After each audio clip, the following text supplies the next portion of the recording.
Oh, wait, we don't have Good quorum. evening. On behalf of the governing body of the City of Passaic, we welcome you to the July 19th, 2023 City Council meeting. In accordance with Chapter 231, Public Laws of 1975, adequate notice of this meeting was provided by fax to the Herald News and published on July 17th, 2023, and placed on the City Hall Bulletin Board by the Office of the City Clerk. Pursuant to the Open Public Meeting Act, please be advised that the City Council of the City of Passaic has rescheduled their July 18th, 2023 council meeting to Wednesday, July 19th, 2023 at 7 p.m. to be held in the council chambers, first floor, 330 Passaic Street, Passaic, New Jersey, and will be held in person and virtual stream through hybrid communication equipment in conformance with the directives of the State of New Jersey. All agenda items will be carried to the July 19th, 2023 meeting. Please be further advised, the hearing on the budget and the tax resolution has been rescheduled from the July 18, 2023 meeting to Wednesday, July 19, 2023 at 7 p.m., at which time and place objections to the budget and tax resolution for the fiscal year 2023 may be presented by taxpayers or otherwise interested parties. Please be further advised, due to COVID-19, this meeting will be in person and virtual stream via Zoom. Public notice and instructions for this meeting were published in the Herald News and posted on the City Hall website, www.cityofpassaic.com, council agendas. Instructions are also available on the last page of this agenda. Please be guided accordingly. Roll call, please. Councilwoman Colon Montañez, Here. Councilwoman Mello, Present. Councilman Schwartz, Here. Councilman Garcia, Present. and Council President Scheer. Present, we do have a quorum. May we all please stand for the invocation. Heavenly Father, we want to thank you, Lord, for allowing us to meet this afternoon, Lord. We ask you to please guide us in the decisions that will take place this evening. In your beloved name, we pray. Amen. I pledge allegiance to the flag of the United States of America and to the republic for which it stands, one nation, under God, indivisible, with liberty and justice for all. For members of the council, if you could please note items 26, 27, 28, and 29 have been revised. We believe the revision is slight, but we ask you to please be guided accordingly. For members of the public who are with us either physically here in City Hall or at home, we welcome you and thank you for taking your time to be with us tonight as well. Copies of the agenda, as well as all background material, resolutions, communications, ordinances, etc., can all be found on the internet at the city's website. There you can receive all the information that the council, in fact, receives from the administration prior to the meeting. And that information can hopefully guide you and let you better understand what is going on. Tonight, we will also be having a part of the normal line of business will be discussion of the city's budget. So we appreciate people being here and we appreciate the presence of our registered finance, Dieter, registered finance, that too. We appreciate you being here as we do everyone else. Thank you, Dieter. At this point, we are up to Roman numeral 4 on our agenda. Mayor's update, Mr. Mayor. Thank you, Council President, members of the City Council, residents of the City of Passaic, department heads, and all that are joining along with us. As always, it is a pleasure and honor to present to our city some of the happenings and going on around our city. There you go, your light is on. All right, so I'm going to begin with, I had a brief meeting with the new Mexican consulate for the state of New Jersey, Mariana Diaz, who now has her office in New Brunswick. This is significant because it is the first time ever that the state of New Jersey has been designated as a location for the Consul General of Mexico. Prior to that, as the council members know, but many of the community members didn't know, it was located in New York. So residents here of Mexican descent that needed assistance would have to go to New York.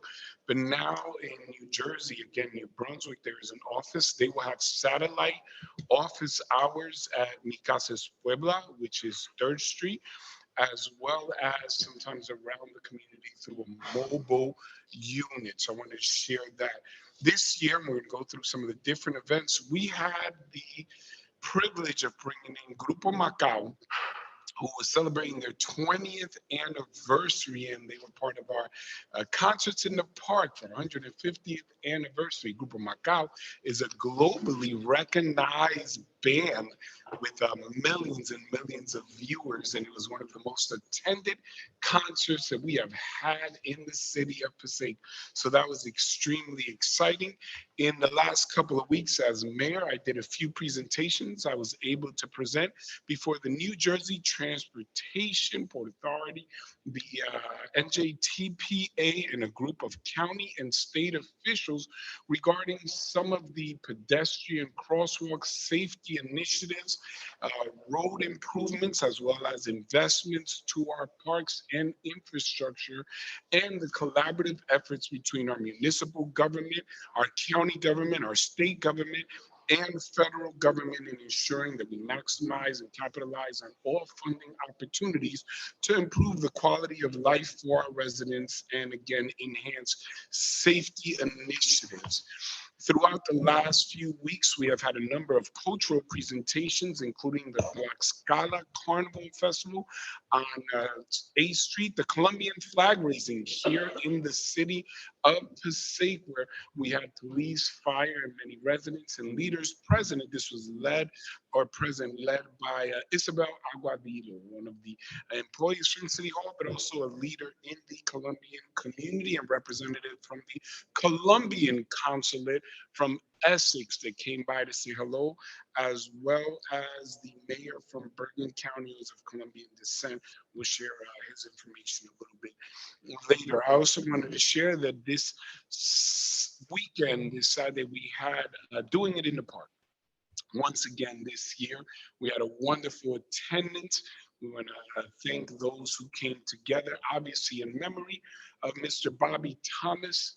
The band show and stage is named after him, and we honored and remembered the legacy and spirit of the late Mr. John Lewis Sr., a remarkable leader in the community, one who I called a personal friend, who was a sincere and genuine individual in our community, and all of those who joined together to make the event successful for families.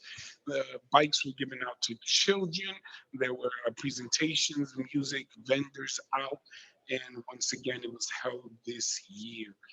Also, I wanted to announce for our community and the council members that the scoreboards are now up in different parks officially for the first time, a new initiative for our recreation departments. We have scoreboards at 3rd Ward, Memorial Park, the baseball field, a scoreboard at right across from our Craig Ironhead Haywood Field, 2nd Ward, and a scoreboard at Pulaski Park, so that those engaging in recreation activities ranging from baseball, football, or other sports, where because of the competitive nature, you want to make sure you can keep score and know who wins and who can have an opportunity to win next time. So we're very excited. Electricians were putting up all of the necessary additions. So we really want to take the opportunity to highlight that because it's going to make sports so much more enjoyable throughout the year. Also, I want to share that my initiative and project to finally add bleachers to the field at the Dayton Avenue complex is moving forward. I am very excited about that. So what occurred was when they created the field at the new education complex, and I put no fingers, but City Hall wasn't necessarily involved. So after the design, I had one way in the tour and asked, where are the families going to sit to watch the games? Realized there were no bleachers, so I submitted a request and proposal to see if land that belonged to DOT adjacent in proximity to the field could be utilized for seating. Well, this week it was approved and, well, conditionally approved. Conditionally approved, as always, there's some red tape and a little bit of bureaucracy, but conditionally approved so we can clear it out and finally put some seating opportunities for families and residents to watch the students play and the games to take place. I want to take this opportunity. We have Lieutenant Claudia Geary here and the B shift. Many of you read in the news and perhaps saw on major networks that there was a two young individuals who had their bikes stolen. They were at a football practice. It was an unfortunate incident, and one of the young men had spent his time saving up money doing odd jobs and working chores and contributing around neighborhood so he can buy this bike. Well, led by Lieutenant Geary and the individuals on the shift, they put some money together and purchased him a brand new bike. And then his best friend who used to ride with him lent him his bike, and he was riding around with his sister's bike. So we got together and got his best friend a bike as well and provided him with a bike. I made a few phone calls to some contacts that I had, and they responded and covered the story of our remarkable Passaic Police Department expressing their concern for the community. And I will share some residents did send messages going, "May I had my Maserati taken a few weeks ago," to which we responded, "We'll work on that. We'll see what we can do." I also wanted to share that this weekend, over 200 kids and families came together at our indoor facility to receive trophies for their participation in baseball, softball, our boys and girls athletic programs when it comes to those sports. And it was just a wonderful experience. I want to highlight our Passaic Recreation Department and our firefighters who cooked hot dogs for the day for the children and all those that came out to take pictures with them. Talking about hot dogs, this Saturday, July 22nd, we will have our very first ever citywide camp out. But we are inviting families to bring their tents and their sleeping bags and to sleep outside. We will be fishing in Hughes Lake, stargazing. We will have s'mores, and then when we have our fill, we will have some more. No? Okay. Anyway, and then we will have a movie night. Thank you for laughing at Dr. Love. Then we will have a movie night featuring Jurassic Park, the latest movie, and some surprise visits. So we're very excited. It is an initiative that I have wanted to present to our youth, considering that so many of our youth have never experienced camping out. And I thought it'd be really cool if they return back to school and when they get asked, "What'd you do during the summer?" They could say, "I camped out with Passaic." I also presented to the State Housing Authority the idea of having two additional campouts. We're going to have Reland Village right by Pulaski Park on Katie Johnson Day and one at Aspen Place, so we can have three before September right next to the buildings, and we will have police, fire present, and volunteers to help us enjoy the outdoors right here in the city of Passaic. We're excited about that. This Saturday, we're also going to have a Goya food giveaway in partnership with the Police Hispanic Association of New Jersey, the Muslim American PBA Police Association of New Jersey, the Prosecutor's Office, the New Jersey State Troopers, RPSA, PBA, and Goya. Goya will be putting together 200 bags of food. I had a connection that reached out to me and said, "Mayor, could you use some food?" And I said, "Me personally, of course." They said, "No, I mean on a bigger scale." And I said, "Yeah, that's what I said, me, on a bigger scale." But they said, "No, much bigger scale for needy families." So we were able to secure 200 bags, potentially more, but you have to sign up in advance. We have posted that up online for the community.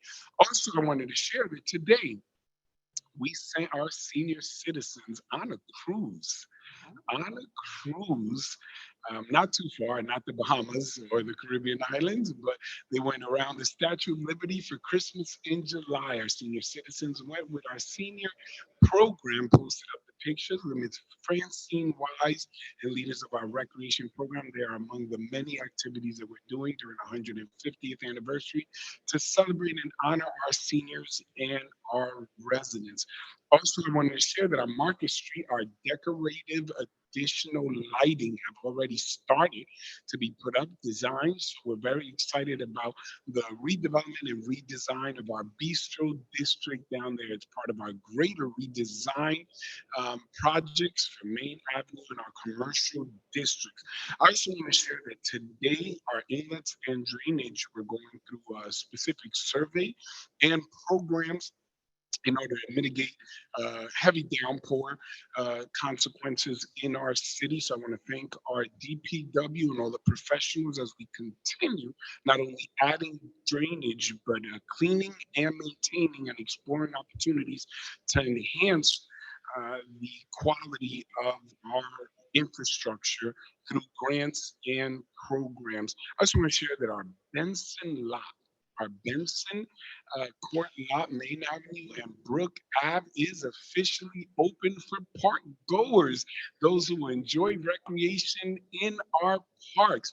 We're excited. Many of you can read on the signs. There are 2-hour limits on those signs, but we are very excited to continue to add parking initiatives throughout the city of Passaic, ranging from parking lots that are available right by our senior sites to recreation and open space parking for those that visit our parks to have access to our tennis courts, our baseball fields, and to minimize the volume of traffic that goes in and out of the park.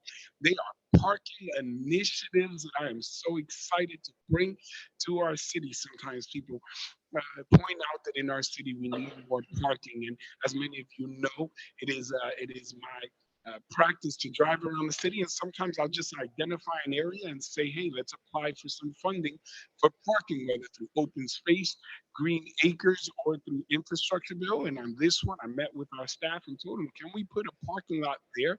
He said, well, Mayor, we haven't looked into that yet, but we can check it out.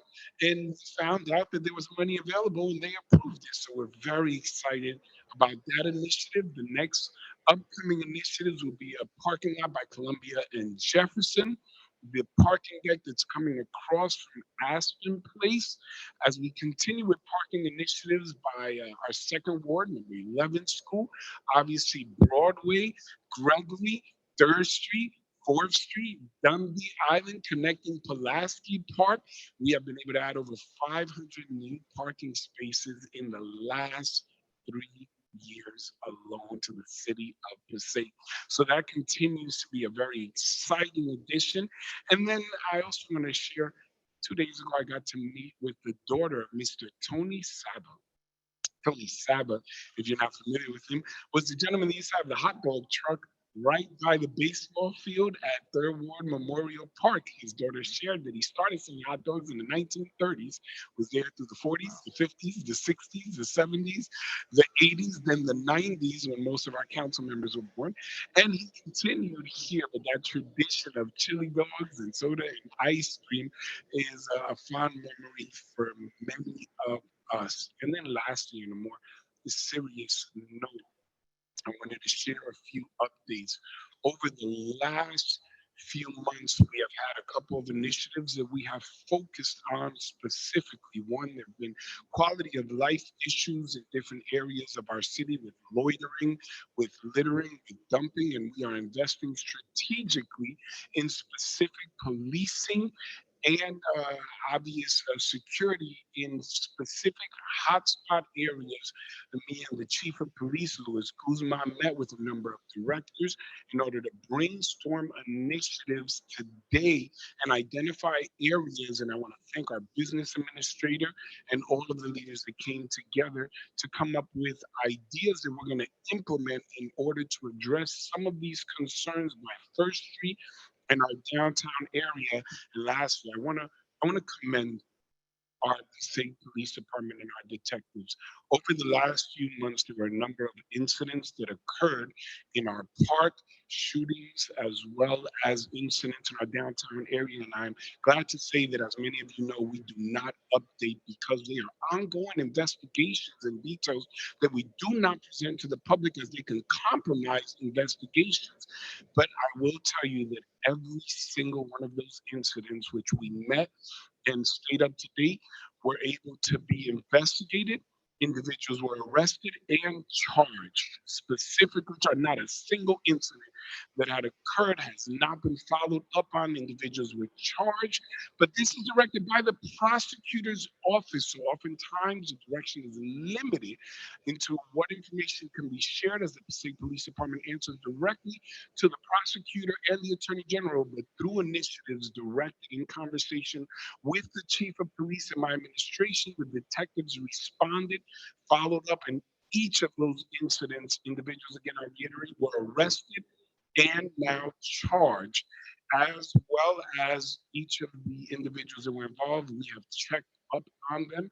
There are occasions that sometimes an incident occurs, council members and those who are watching, where individuals are asked, where are the officials? And I share sometimes we are in the hospital with the family members, with them, making sure that they are okay. So I can share with you that speaking with many of the family members and following up with them, they are the first to be notified as to what is occurring. But again, allow me to reiterate, kudos, Chief Guzman, to the police, to the detectives, to the hardworking law enforcement agencies that you have collaborated with to follow up on these incidents. Council President, members of the City Council, that is the extent of my report. If you have any questions, I'd be more than happy to answer them as to what's been going on over the last few weeks. Mr. Mayor, thank you so very much. Questions for the mayor? Where can I buy a tent? That actually is a great question. I also want to highlight some of the not-for-profit organizations. One that I personally am supportive of, not as affiliated with. TPSA donated 10 tents to needy families that may not have tents, but we do want to remind people, tents are for what's above your head. Do not forget to bring a sleeping bag because the floor is hard and some people assume that if I have a tent, I'm okay. The ground is still hard, but Council President, we do have donated tents, and Recreation will also provide some equipment for those who cannot afford. And then there were some other individuals that have volunteered to donate some camping equipment or fishing equipment because we have stocked Hughes Lake.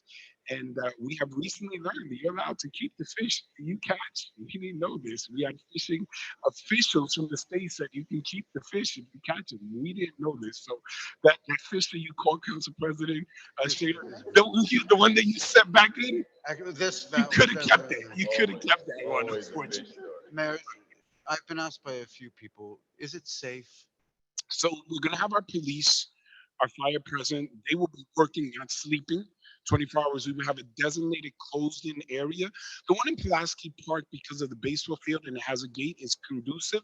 But at Third Ward, because we're going to have different activities, fishing at the lake, a movie, and certain activities, s'mores, obviously, and food given out, and a continental breakfast in the morning, cops will be around the area, and we will limit where you're allowed to go. Only children who are supervised by a guardian can participate. You cannot drop off your child and go. You must sign up, sign a waiver. But again, there will be 24-hour police presence and fire to ensure that there is safety for this innovative activity. We believe that we are among the first who have done this as a city, but we received phone calls from Bergen County. Literally, these were the comments verbatim. They said, Mayor, we're going to steal this idea for next year for our city. So it seems to be a cool alternative for children that don't otherwise have access to resources to experience the outdoors. And last question, forgive me, bathroom facilities? There are enough bathrooms there? Yes, so we typically have portable bathrooms available for events, but there are bathrooms in the park at the boathouse. The bathroom belongs to the city of Passaic. It is our bathroom, so they can utilize that. But in terms of portable bathrooms, we will have those available as well. Great. And if people want to sign up, how do they do that? Through our Passaic Recreation page, anyone can sign up. And now, as many have seen, there is additional parking in the park where if you need to find a location to park, feel free to drive up, leave your car, and walk up to the camping. We're excited to provide many amenities that will be available for those that utilize our open space and our green space in our parks. That's great. Thank you, Mayor. Thank you very much.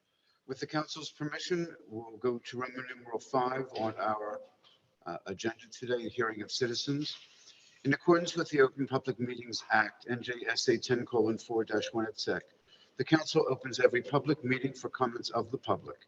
However, in accordance with NJSA 10:4-12, nothing in this act shall be construed to limit the discretion of a public body to permit, prohibit, or regulate the active participation at any meeting. Therefore, please be advised that the council will not entertain any comments from persons who communicate obscene material, make statements which are considered bias, intimidation, in which a person attempts to intimidate any individual or group because of race, color, religion, gender, handicap, sexual orientation, or ethnicity, or makes comments intending to harass or speak any offensive language. The person who makes these statements will relinquish their allotted 5 minutes for public discussion. If you're not with us physically in the council chambers tonight, let me give you our contact information so that you can dial in and ask any question or make any statement that you would like. We ask you to please call 929-436-2866. That's 929-436-2866, and enter the meeting ID number 898-9261-2341. That's 898-9261-2341, and please press *9. Again, those numbers are 929-436-2866, meeting ID number 898-9261-2341, *9. Is there anyone who would like to address the council at this time? Yes, sir. How y'all doing today? John Willis, homeless. I'll wait for the mayor. If we can have your name, please, sir. John Willis, homeless. I'm waiting for the mayor. I got some questions for him. He left when I got up. Willis, you have the podium. If you have 5 minutes. Okay, we're gonna start off with 5 minutes. The sinkhole in the projects. Go to my bullet points. Spear Village Courts. There was $2 million in repairs. The mayor said he had to make an executive order or executive decision from the American Rescue Plan. How much money came from the American Rescue Plan and what other funds came from for infrastructure? That's my question.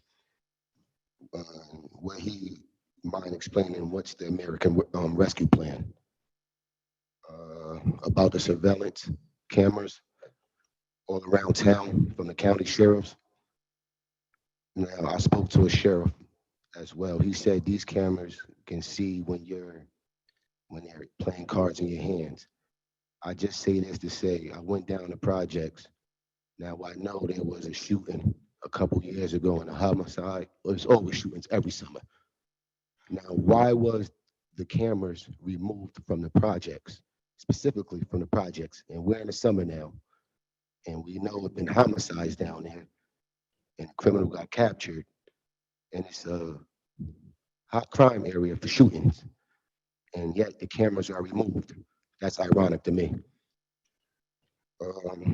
Also, oh yeah, I just put the city is to prevent crime, not participate in the negligence and turn a blind eye to that.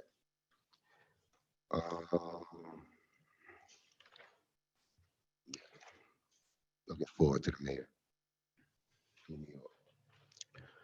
Bragg Park. About 2 days ago, some DPW, about 3 DPW workers, Hispanic, came up there, start weed whacking. I didn't know they were Spanish or not, to be honest with you. But it hit 2 people in the eye, some objects from the floor. And they considered me a threat.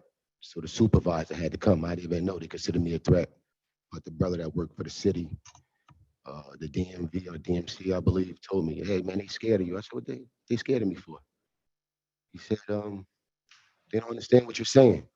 So I spoke to the supervisor. I said, is there anybody here any 3 of them that speak English? None of them spoke English. So I was the threat because we couldn't communicate.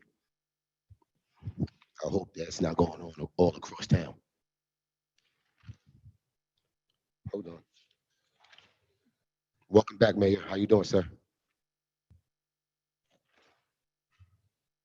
Riding my bike down South Street a couple weeks ago, I saw a Gator Recycling doing a clean out. I don't know them from doing clean out. I know them for being a container or rental service in a recycling facility. So I stopped and asked him, what's going on here? He said it was a lot of illegal dumpings or whatever. The city contracted us to do this clean out. The tax budget coming up, I don't just see how.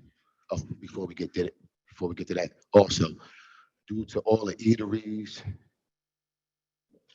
and dine-ins on Main Ave, and I'm quite sure on Marketplace, every time there's a strong rain and floods, basements are getting clogged and flooded because of the grease. You have 1 minute to wrap Oh, up. all right, basements, they get clogged up because of the grease. So I spoke to a contractor. He had to come in, and also the city got the same equipment that these contractors got. But he came in, he said, due to all the eateries and dine-ins, multiple of them being built at once, that every time a strong rain and flood, and the buildings is getting backed up and flooded in. So we had to do something about that. That'll be all for now. Thank you. Thank you very much. Mr. Fernandez, the gentleman asked about the funds coming from Washington, the rescue funds. How much did the city receive in total? Do we know? Approximately $33 million. And how much of that has been spent or committed? Probably over a third or over 2/3 already. The program expires next year, so we're at our last tranche of expenditures. And in terms of how the money was spent, the administration got the money and spent it any way they wanted to, or was there a process? No, there's actually a process, and there's very specific expenditures that it's not a free-for-all. Infrastructure was actually one of the key components of it, which led to the repair of the sinkhole in Spear Village, which was entirely funded by the American Rescue Plan. Okay. The gentleman spoke about cameras being removed. Chief, are you familiar with anything like this? Yeah.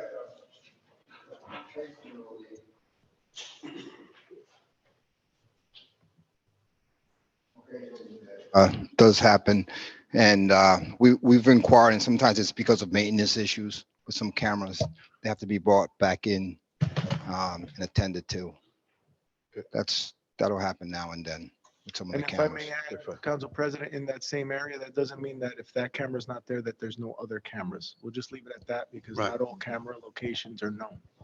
Excellent point. Councilman Love, your line. If I may, and I think Mr. Willis was referring to the sheriff cameras. Yeah, that's what I'm talking about. That's obvious why those are being moved. So, but yeah, down in Aspen. So you can address why the sheriff cameras are removed. Yeah, well, we inquire. They let us know that they're bringing the camera in for maintenance or what have you.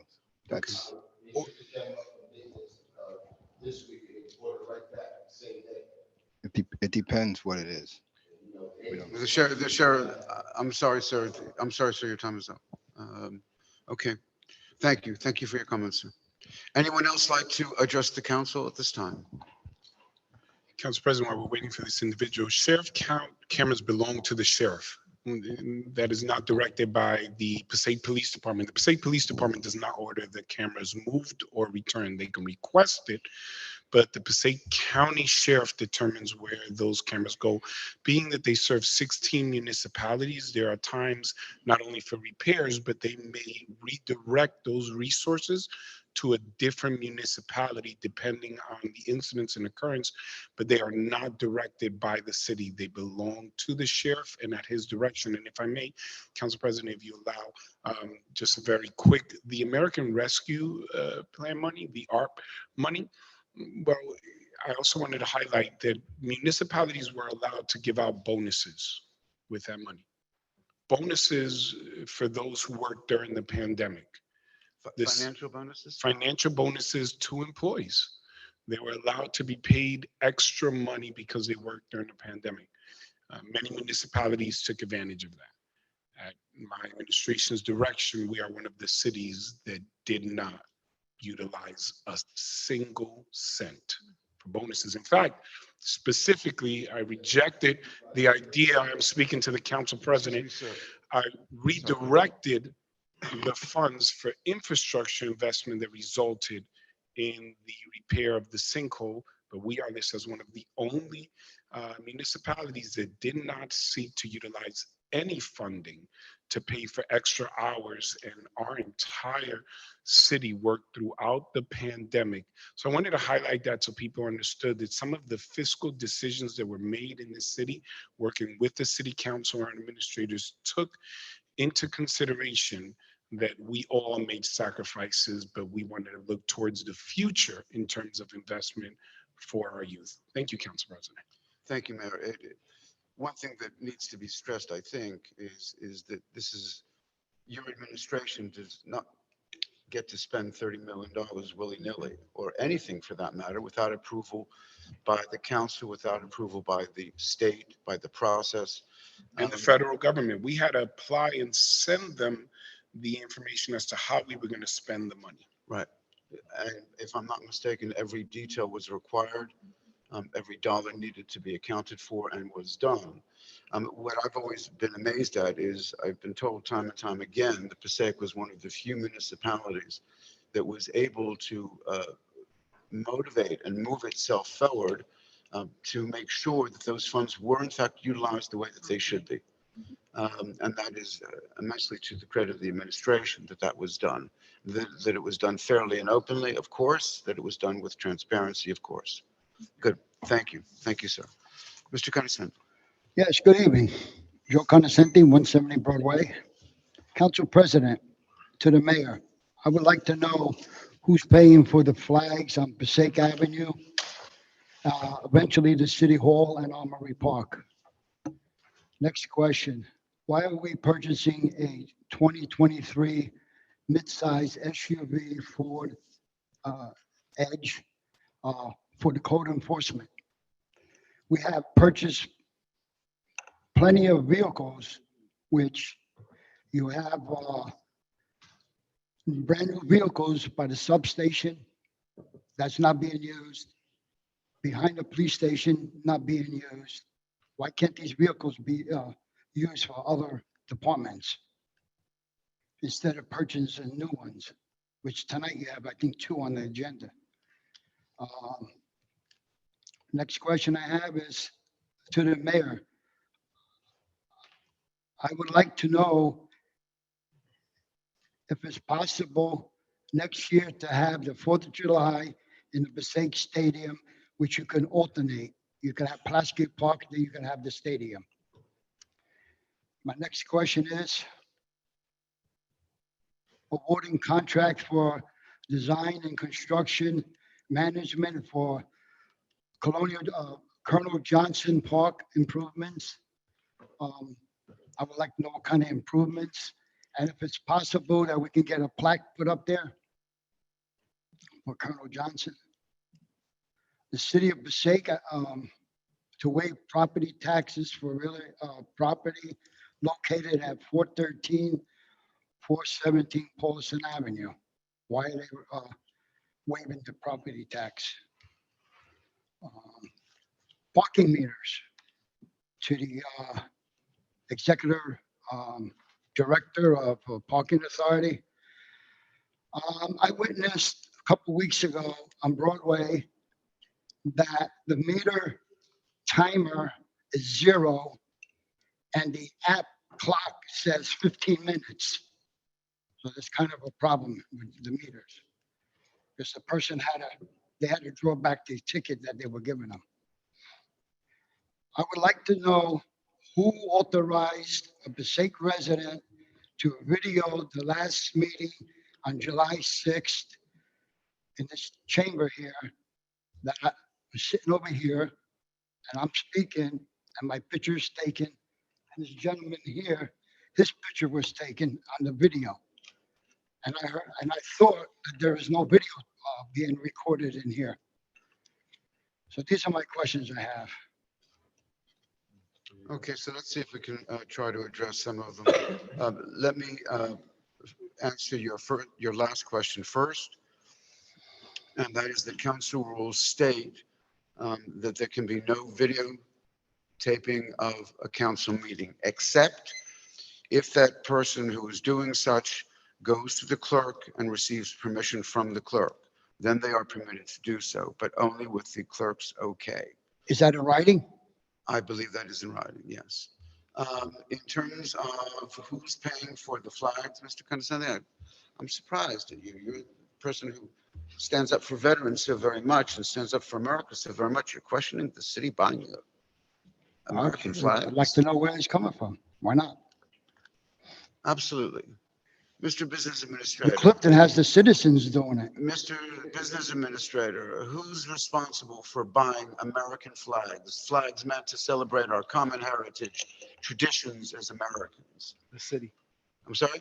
The city. Can you give us some idea how much was spent on American flags?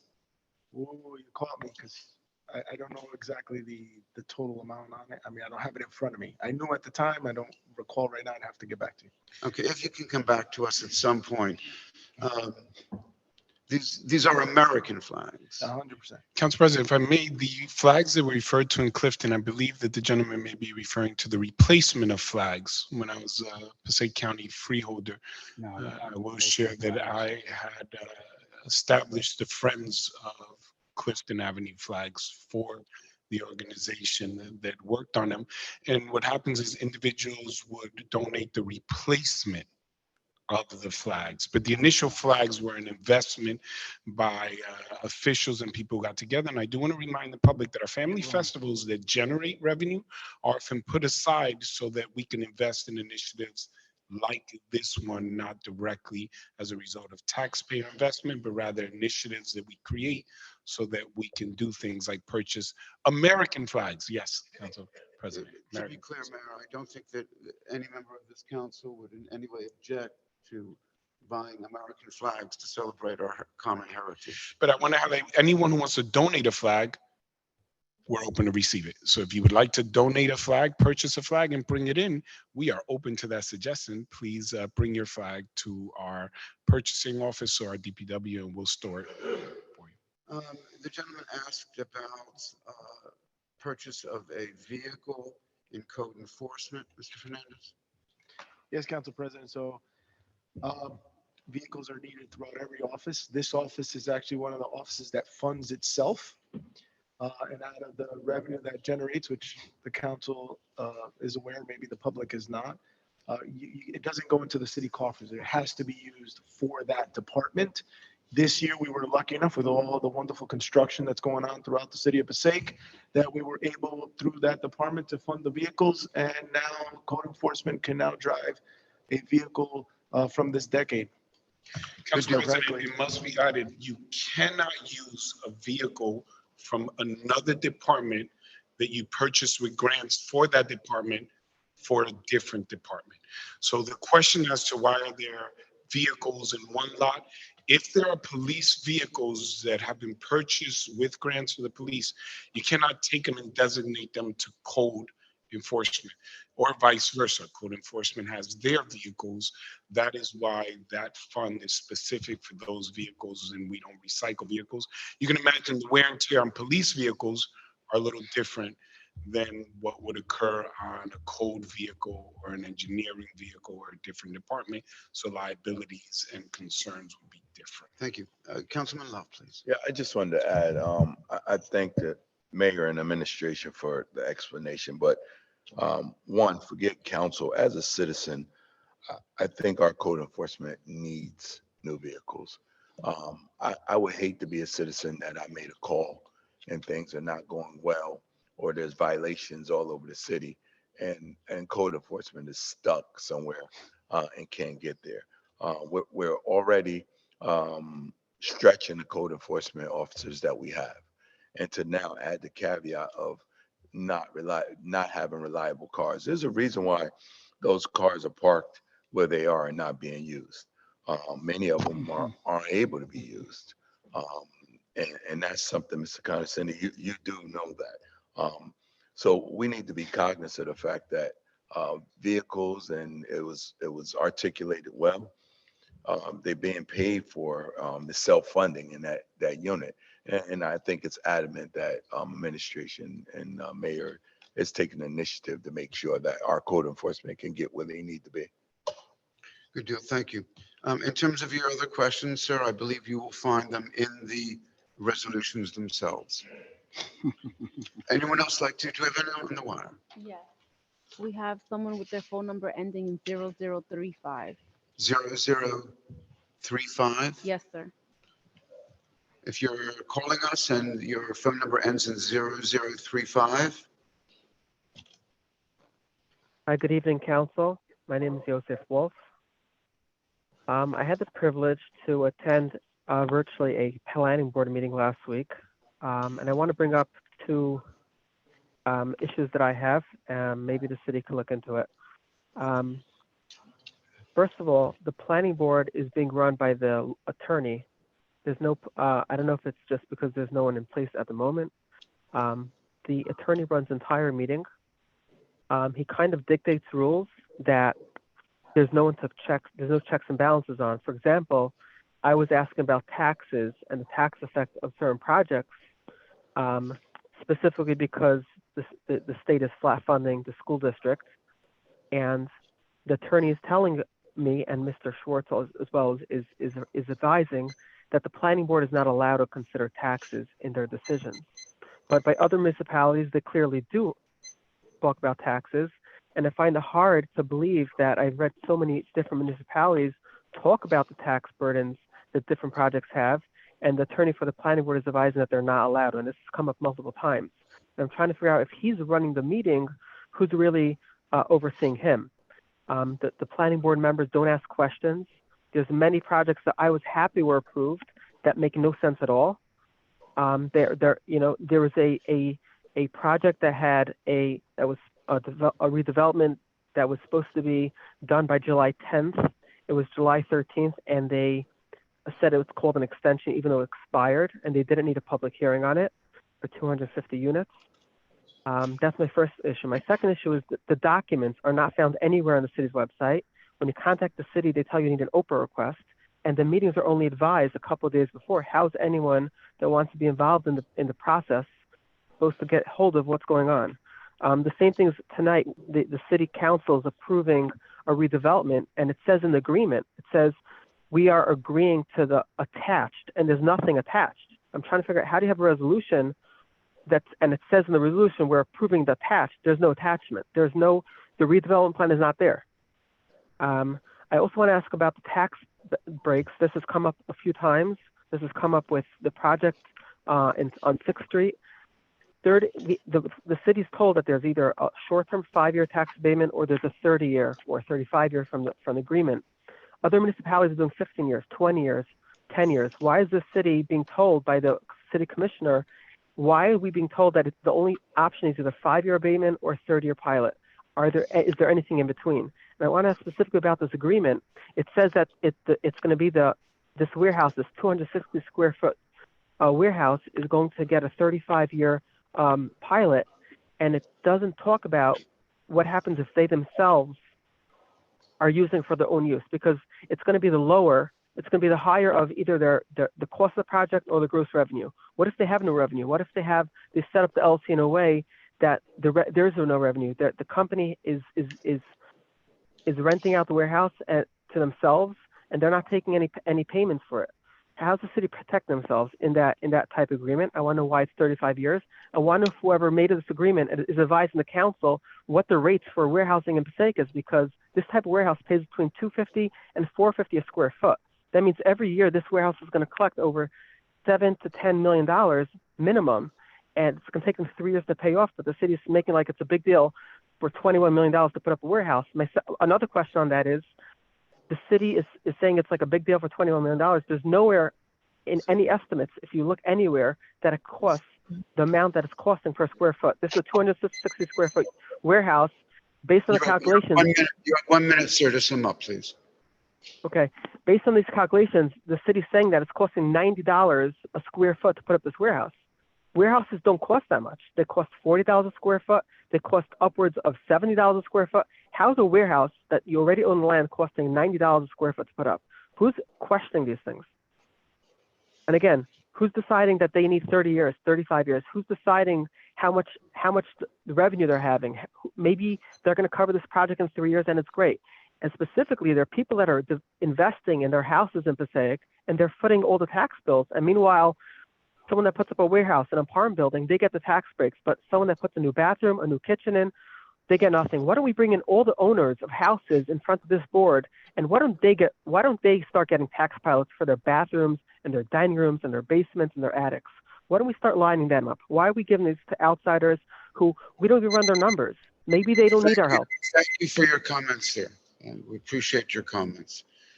Let me just address your opening points because I think they're fundamental to your words, and I can't tell you how much this council appreciates the time and the effort that you obviously invest in terms of your concerns for the future of this great city of ours. It is my understanding from a legal point of view that neither the zoning board of adjustment or the planning board may take into consideration taxation of any sort. It is against the law. I would appreciate very much if you would write down the names of those municipalities that you're in touch with where there is not being the case, because I feel obligated as a member of this council to submit those names of those communities to the state for the state to review the situation. Again, what they are doing is absolutely illegal. Further, the zoning board attorney or the planning board attorney do not run meetings. The meetings are run by chairpeople and by members of the commissions. The commissions are carefully balanced. The zoning board of adjustment, for example, all of its members are appointed by the city council. And traditionally, each member of the council gets an appointee, not by law, but by courtesy. The planning board, however, is appointed with one exception, that exception being a member of the council, in this case, Councilman Schwartz, that in the planning board, all of the members with that exception are appointed by the mayor. It's important that there be distinction between the two bodies so that we have a reflection of the entirety of the city, right? I think that starting with that analysis leads me to suggest perhaps you'd like to rethink some of the comments that you made. There is a process. It's a process that is established by law. The mayor doesn't get to wake up tomorrow and say, I'm giving you a 5-year abatement. The business administrator doesn't get to call up an applicant and say you get 30 years. It doesn't happen that way. It happens through regulation. It happens through going through a tremendous amount of paperwork in Trenton to make sure that things are being done appropriately and absolutely. I think that you might want to take your questions and your issues to the state, to the state government in Trenton. I'm sure that they would be fascinated to learn that the planning board and the zoning board in other communities or in some communities are in fact using tax data as reasons for approval or not approval. Madam Clerk, who have anyone else on the roster? Yes, we have Ari Mack. Yes, Mr. good evening. Good evening, council. And good evening, everyone.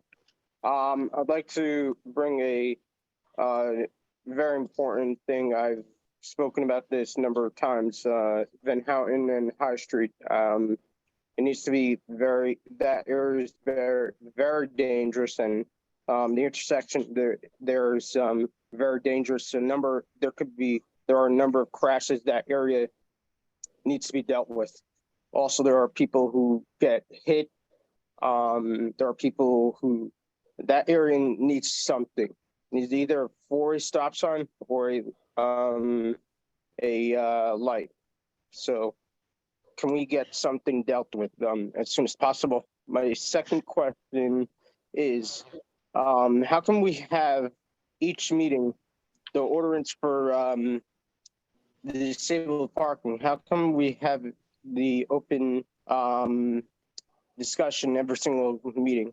And that's my questions for tonight. Good. I'm sorry, Mr. Mack, I didn't quite understand. You asked, why do we make reference to disabled? Yeah, how come we have that discussion open every single meeting?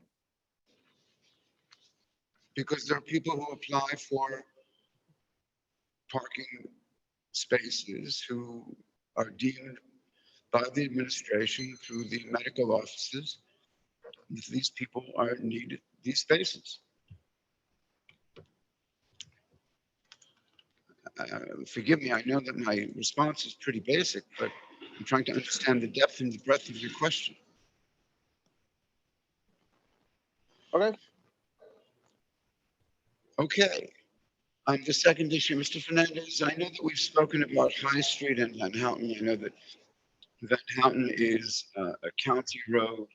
We're also well aware that a block away from Van Houten and High, there is a traffic light. Have we moved at all on this? It is of concern, we know. Yes, Council President, since the last meeting, where Mr. Mack brought up the same issue, the mayor directed the engineering department as well as the traffic division to do their counts. And as the council may recall, probably 2 meetings ago, we presented a grant from the DOT that included traffic signalization in that area. I can't say it's exactly that intersection because it depends on, transit's requirements as well as other parts of town. So we are looking into it. It's being investigated, and the mayor has directed funding to try to get funding for those and resources for those types of initiatives. Just, of course, never to equate a person's health and well-being with what that costs, but what does a traffic light cost? So it's at minimum over $50,000 per light. And traditionally, how many lights are necessary at an intersection? Could be 2. It depends on the intersection and where you're controlling the signalization. And is that money paid for? Does that come from the state or the county? Well, it depends on the funding source that's available, but generally it's from the New Jersey Department of Transportation, typically. Okay. But it depends on the funding source and what they're offering, because not all the time do they allow you to buy a traffic signal. Sometimes it's just for road repavement, and types of mechanical equipment is not permitted. In this case, it was. The mayor said make applications because there were several locations that were studied. And I believe in that vicinity, 1 light was put in, as well as 1 in the east side of town. I believe that's where the council president is going. Council president, if I may, we cannot arbitrarily put up traffic lights wherever we want to. Can we There put is up a stop signs wherever we want? No, and I believe that's the direction you are going in, Council President. So if I may, what occurs is if we simply put up a traffic light on a corner, then one could come and ask, well, why this corner, not the other? Did you request permission by the county? How does it impact the traffic flow down the block or 2 blocks down? Do you create an issue by trying to resolve one? So not only do we get concerned with the funding source, but even if we chose to say, let's take 500,000, each of us take our favorite corner, then the state or the county can come in and say, we didn't approve a traffic light there. take it down. In fact, I believe it was over a number of years ago by one of the hospitals, someone put up a traffic light at the old St. Mary's without putting in the request with all of the best intentions. But because of the hospital, the ambulance, the traffic flow were ordered to take them down. Now we are exploring different areas, whether Acreage and Pennington High. We just put one up on Howe Avenue and Myrtle that many saw. But they see when the traffic light goes up, they don't see the 3 months of application, justification, and the traffic studies that the police have to submit to justify the traffic light. So as to that, it's not just 50,000, but it's 50,000 per light. If you have to put up 2 and the state says, no, you need 4, 200,000, and they have to say yes, and then the county has to say yes, and then all adjacent streets have to be studied to see the impact of that traffic light on the general traffic, buses, ambulances that go through the main arteries in and out of the city or to the hospital. I believe that was the question. Excellent, thank you. If I may, Mr. Fernandez, I believe you would be most aware of this. It's always been my understanding that the state, the county, the municipality, that they try to have as much open road as possible, if you will. Is that the case? Absolutely, that you are 100% correct. That's why you don't see in many places every block having a traffic light, because it's actually a negative and creates the counter effect of safety, because there's greater accidents and confusion. Excellent, thank you. Anyone else Can on I- the line? No, sir. Very good. Is there anyone else who would like to address the council? Seeing no hands, I move to close the public portion. Motion and second to close public. Roll call, please. Councilman Love, Yes. Councilwoman Mello, Yes. Councilman Schwartz, Yes. Councilman Garcia, Yes. Enjoying all the Councilwoman space. Colon Montañez, Yes. and Council President Scher. Yes, thank you. We're up to Roman numeral 6 on our agenda, ordinances for second and final reading. Hearing is required. Number 1, with the council's permission, ordinance number 2401-23, an ordinance to exceed the municipal budget appropriation limits and to establish a cap bank under NJSA 40A:4-45.14. Introduced at the June 13 meeting. Is there a motion, please, to open public discussion? So move. Motion and second, roll call, please. Councilman Monk, Yes. Councilman Love, Yes. Councilwoman Mello, Yes. Councilman Schwartz, Yes. Councilman Garcia, Yes. Councilwoman Colon Montañez, Yes. and Council President Scher. Yes, thank you. Mr. Lurch, it is indeed a great pleasure to have you with us as our registered municipal clerk. And just as a note, I want to thank you on behalf of the council and probably everyone in this town to thank you for allowing us to steal Omar from you a number of years ago. He is an exceptional young man, and you cannot have him back. Mr. Lurch, to exceed the municipal budget, what does this proposed ordinance mean? What this allows you to do is it allows you to increase your spending level by an additional 1%, or in this case, an additional 960,000. But let me make this point. Even though it allows you to increase the spending, this city of Passaic is well below its cap level. The level that we're below the cap levels, we're 2.6 million below the cap level. What this ordinance does, it allows you, in case of an emergency, an unforeseen event, allows you to increase the spending in that event. Very fortunately, you have not been required to take advantage of it, but it does give you that, that provision going forward. So it's an ability. It is not there's nothing that says we have to do it. That is correct. It's an ability. You are not spending it, just rather candidly. So it gives us the flexibility, if you will. That is correct, sir. By passing this, does this mean that the executive can utilize it, can just come in and No, he may not. The only way that really, once you adopt this budget, nobody can spend that money until a future year. And the way that would be is it would have to be approved by a majority of the city council. So there is what is so common in American life, there is a system of weights and measures. There are checks and balances. That is correct, sir. Good. Is there anyone who would like to address the council on this ordinance and this ordinance only? I believe Mr. Wolf wants to speak. Councilman Monk, your light is on, sir. Yeah, thank you. The ordinance reads, whereas, second paragraph, whereas NJSA provides the municipality may, when authorized by ordinance, appropriate the difference between the amount of actual, I'm sorry, the next paragraph down. Whereas the governing body of the city of Passaic and the county of Passaic finds it advisable and necessary to increase its current year 2023 budget by up to 3.5% over the previous year's final appropriations in the interest of promoting the health and safety and welfare of the citizens. So the way it's written is that the city's budget is increasing. No, it's not that we're doing this just in case of emergency, but we're doing it because it's a necessity this year. That's how it reads.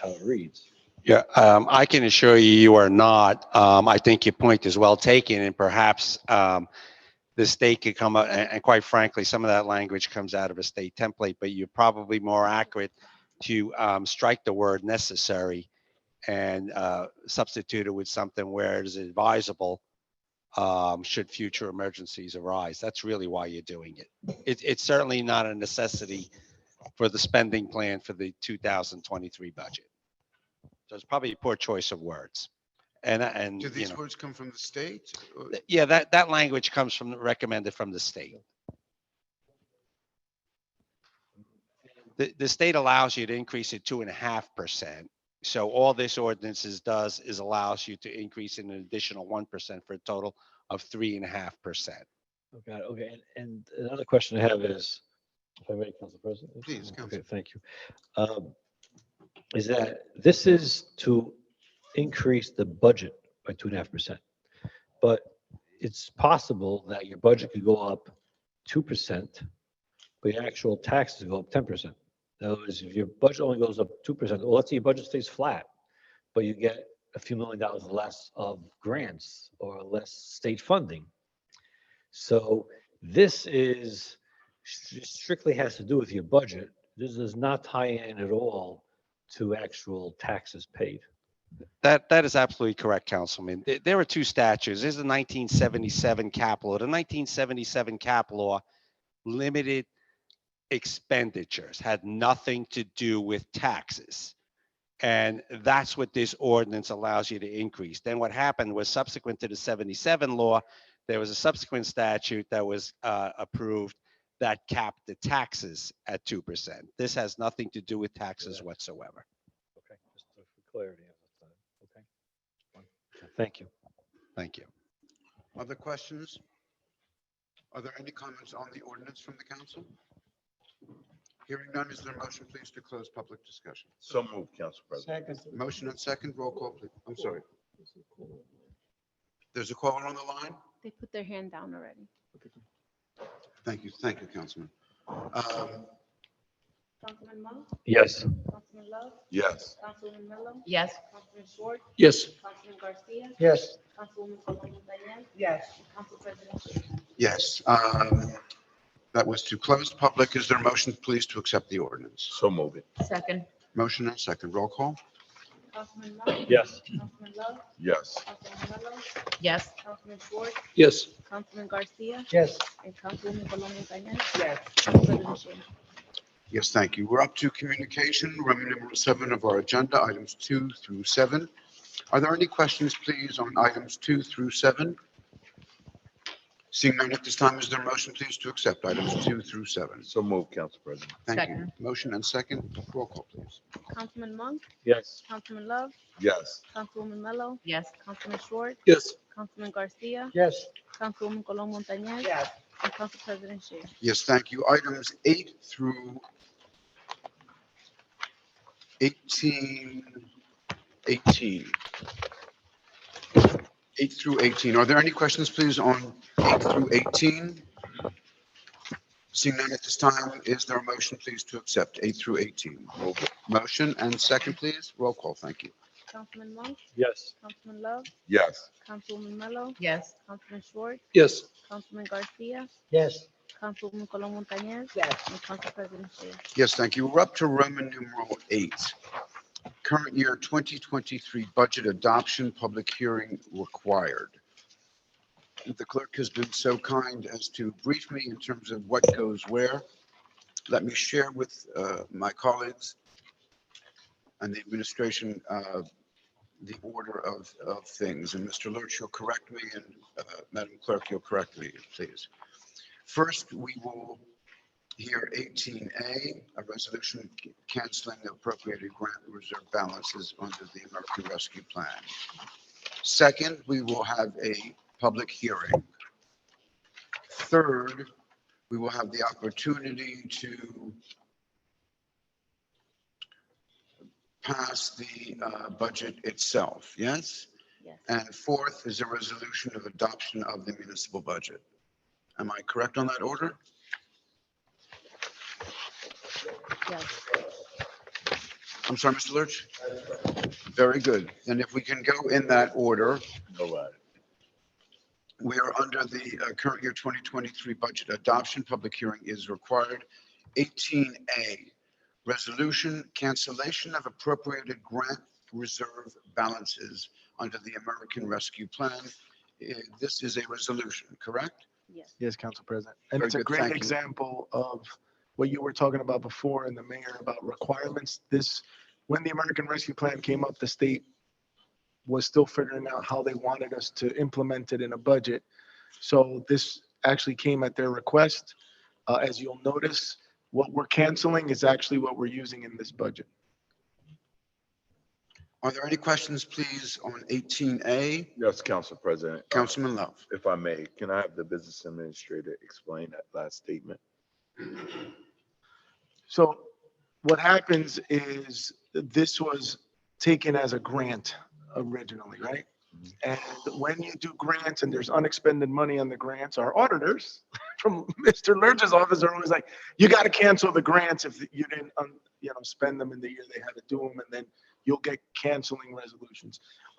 We didn't really know, or the state really didn't direct how exactly they wanted us to appropriate the funds. So we knew we could do it for projects as a grant, and we could also do it as revenue loss, which is what's included in this budget.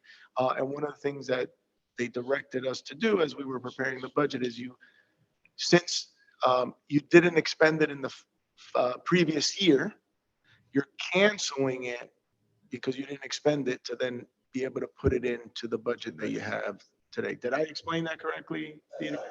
So in layman terms, carry it over. Yes. For us to be able to carry it over to use it, I need to put this resolution out. Okay. All right. In its most basic Yeah. form. Good.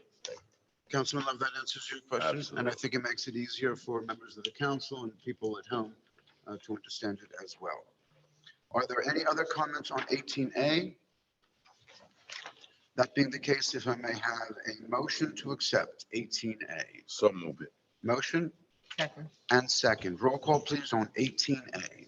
Councilman Monk, Yes. Councilman Love, Yes. Councilwoman Mello, Yes. Councilman Schwartz, Yes. Councilman Garcia, Yes. Councilwoman Colon Montañez, Yes.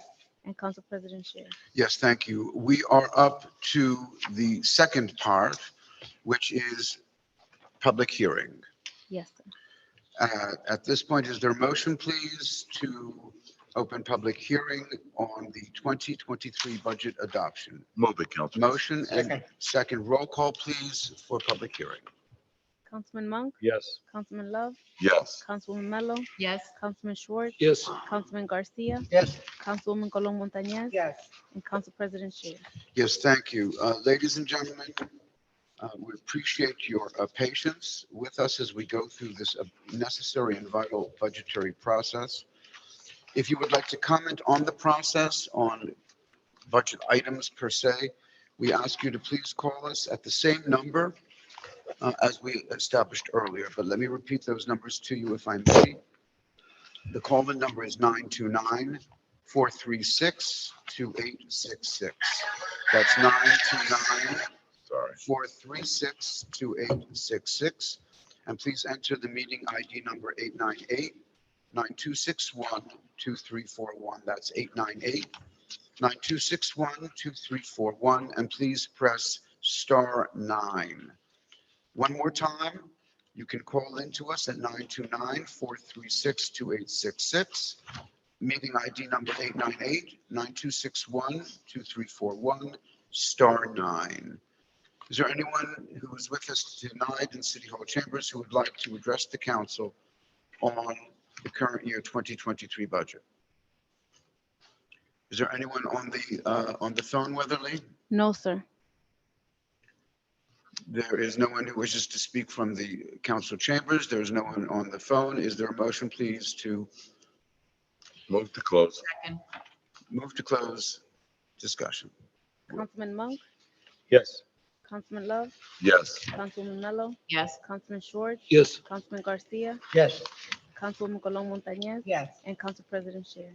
Yes, thank you. We are up to the third of four pieces of the puzzle, and that is the current year 2023 budget adoption. Is this by this resolution, are we actually accepting the budget? Is that what we're doing, Mr.? You're actually adopting the budget. And what are we doing in 19? Aren't we adopting the budget there as well? There should be only one resolution. So we've got an extra one just for, We did 18 there. okay, It only takes one motion. okay. It's already voted. So where are we up to, Madam Clerk? 19. 19, the 19 is a resolution adoption of the current year 2023 municipal budget. We had a public hearing. We opened the hearing. People had an opportunity to comment on it, right? And that meeting was duly ended. And resolution now before us is the adoption of the 2023 municipal budget. Is there a motion, please, to accept number 19? So moved. Second. Motion and second, roll call, please. Councilman Monk, Yes. Councilman Love, Yes. Councilwoman Mello, Yes. Councilman Schwartz, Yes. Councilman Garcia, Yes. Councilwoman Colon Montañez, Yes. and Council President Scher. Yes, thank you. And a special thank you to our finance officers, to our business administrator, Mr. Lurch, to you and your staff. We want to, on behalf of the council, thank all of you for your hard effort and time. Councilman Monk. Yeah, thank you. Just, it has to do with the budget and just to understand the process that, the city had these, we approved some of these pilot programs, right? In fact, there's another one on the agenda for tonight. And part of the revenue in this budget, right, includes, there's a page, it's actually there's no page, sheet 10, of payments in lieu taxes that we receive from various pilots that were approved over the last numerous years. So what I'm trying to understand here, I guess, is that a few of them, the way these pilots work is based on, the way I understand, if I get this right, because Mr. Fernandez has explained this to me at least 30 times, that there's a schedule and they say they pay a certain percentage as a minimum, then they pay a certain percentage of revenue, and then it goes on a scale, so that goes up. So if we see a 2022 dollar amount and the 2023 dollar amount is the same, so does that mean that they're still at the minimum? That they're paying the minimum due? Because I would imagine that revenue grew in these projects, assuming rents went up and so on and so forth, because this was not based on net operating income, it's based on gross income, right? So even if income went up, even if their expenses go up, their taxes should still go up because it's based on gross revenue, not, right? Okay. If I may, the state of New Jersey only allows you to anticipate what you actually collect in the prior year. Got it. So Okay. once again, you have to be correct in terms of the amount that you'll actually collect in 23 will most likely exceed the amount that we budgeted. But however, under state regulation, we're limited to the amount we anticipate. So any extra money that's collected would go to the surplus of the city over and above the budgeted amount. Okay, it's interesting because there's one of them, garden how that actually went up to 43,000 to 45,000. Some of them actually went down. Yes. 663 Main Street went from 56 to 54. Concord Estates went from 64 to 61. Why would it go down? I would comment that they were just rounded, that that's not a real science to that number, that it was rounded amount. And it's really dependent upon actual cash collections. So even though you have a development and development owes you 100,000, if they don't cut that check by December 31st, it'll appear like you had a shortfall, but they'll be required to make that up in the subsequent year. Okay, so this leads me to my next question. How do we audit these projects to ensure, you own a house, you own a building, there's a valuation, you pay your tax base on that valuation, right? If I own a building and I have 20 tenants, it's in my best interest, right? So again, I'm not accusing anyone of doing it, right? But the bottom line, it's so easy for someone to conveniently have one of his, 2 or 3 of his tenants make a check out to some other entity. And how do we audit these locations and these investments that with the tenant occupancy is, what their rent roll is, what's deposited in the bank, what their matches to the leases? Okay, we want to list all your tenants. We want to see a lease agreement. We want to see those are the dollar amounts that are actually going into the bank. Who audits all this? Yeah, whenever the city approves a long-term tax exemption or financing agreement, part of the long-term financing agreement requires that owner of that property to have a certified audit.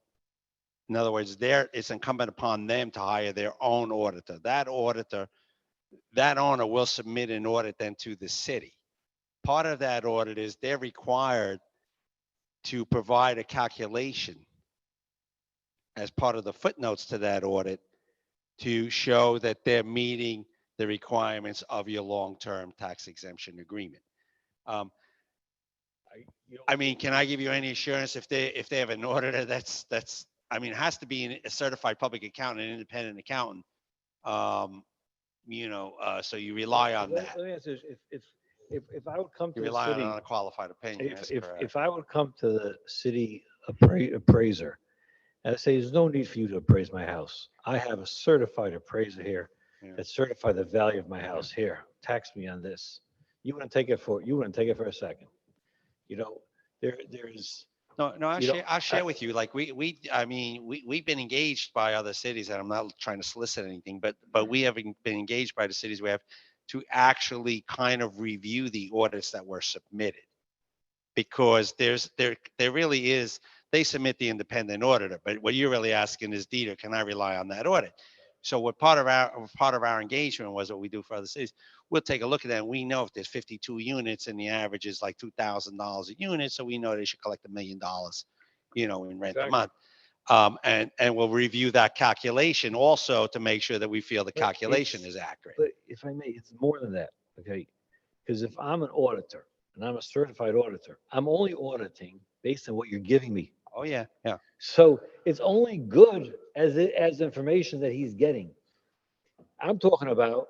Yeah, if there's I'm some talking kind of about- like. I'm talking about a report Mhm. of every amount, what your occupancy is, or who your tenants are, okay? And having an inspector go in there and count how many stores, or how many, whatever it is, are occupied, and matches up to the list, and with a copy of every lease, and to ensure that with every lease, what they're paying is adding up to what the gross Well, your income is. agreement allows you to do that if you choose to do that. I mean, I've done that on another project also in a different city where exactly what you said, and the governing body, for whatever reason, had some concerns. Let's use that word. And they had to provide us with all the units. There was like 382 units, so it has all the units listed, has what they collect by each unit. And that was the comfort level the city looked for on that, because there was some concerns that it was not being properly reported. Right, because an auditor's report is only good as the Yeah, information he's getting. and an auditor, very honestly, would just go by what was put in the bank. And so if they have another third-party shell company or something, And there's no one checking what the occupancy is, no one checking how many stores are there, there's no one checking what the leases say. That's Oh, there right. is? I take that back. Okay, I don't know. I'm Yes. just, In oh, fact, there's Yeah, an that's right. ordinance in place that tenant registrations need to be had. In fact, I'm happy to report that through the new software system that we have, it's going to be made easier for each Well,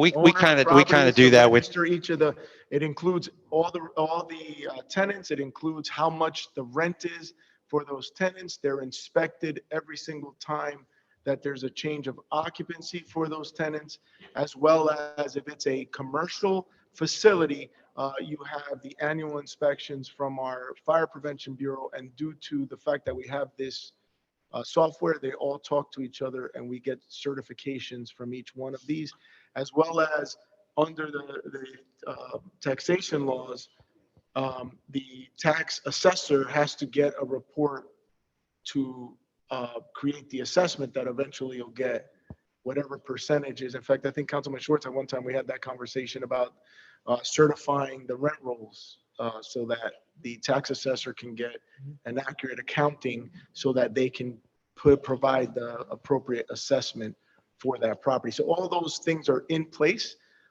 So I can't say that that's not happening. To tell you it happens daily wouldn't be true, but it happens at the end of every year when they submit them, and then we go down the line as we have these pilots. Now, just to add on, some of these pilots are not the redevelopment type pilots, right? So you have pilots from the Housing Authority, you have pilots from Chestnut Housing.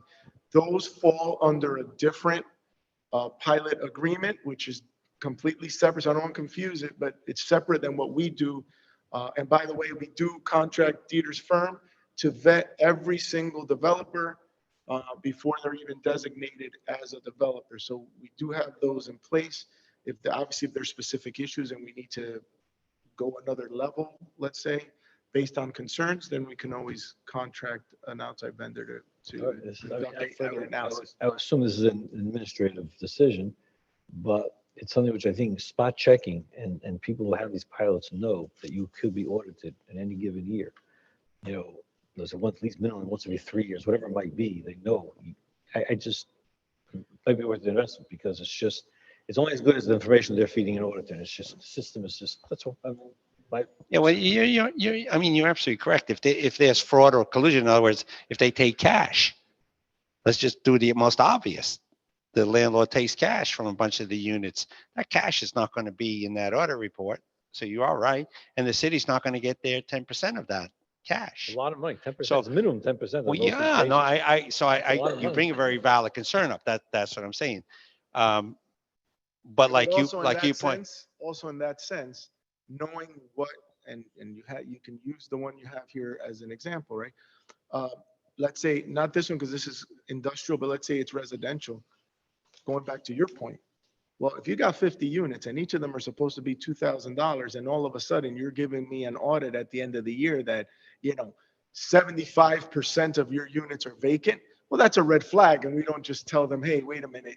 We don't just accept that audit because that is unlike the city of Passaic. Now, what we do is there is worked into all the performas, about a 5% vacancy rate.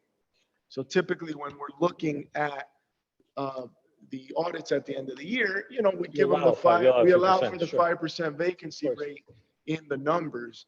But as you can see, just from my discussions with you, it's not like we don't understand that. And Omar and I go quite often reviewing all of them. And in fact, I just had a conversation with the tax assessor for the tax abatement you have before you, just to make sure that we're getting obviously the most conservative approach and hopefully getting more money.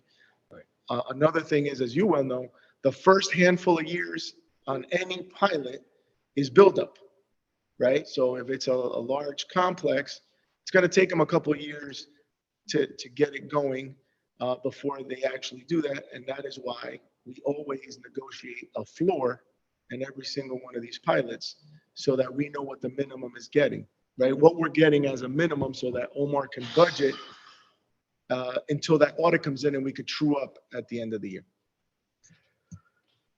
Okay. thank you. Councilman Love. Yeah, just to follow up on Councilman Monk's questioning. Is there penalties in place for anyone who violates? The pilot is really subject to your same tax resolution, so you have 8 and 18%. So if someone doesn't make their pilot payment on a timely fashion, you get 8% on the first $1,500 and 18% on the amount over it. And I believe the city also has the 6% penalty in their resolution as well. So if they don't make a timely payment, there is a provision for you to charge them interest and a penalty. I'm actually talking along the lines that Councilman Monk was talking about, if there's any fraudulent activity discovered. They should Well, use the pilot. Well, they can lose a pilot and go to jail. right? Yeah, I was gonna say, That's that a would, criminal that- offense. I mean, but Yeah, it's just something that we need to know. Yeah. I don't want to just take for granted. Yeah. That's the answer. Further to the councilman's question, Mr. Lurch, do you recall the last time anyone was brought to this issue? on a fraudulent issue, no. I have, In the state of New Jersey, to the best of your knowledge? has to the there best ever of my been- knowledge, I do not have direct knowledge of a fraudulent Hmm. audit being That's filed. part of the problem, isn't it? I do have in any review we did have where certain amounts were not always paid to the city, kind of slipped through or where, that kind of a thing. I don't want to use that word, but quote unquote. We came up with that, but I don't have any direct knowledge of any fraudulent, intentional misrepresentation of the rents.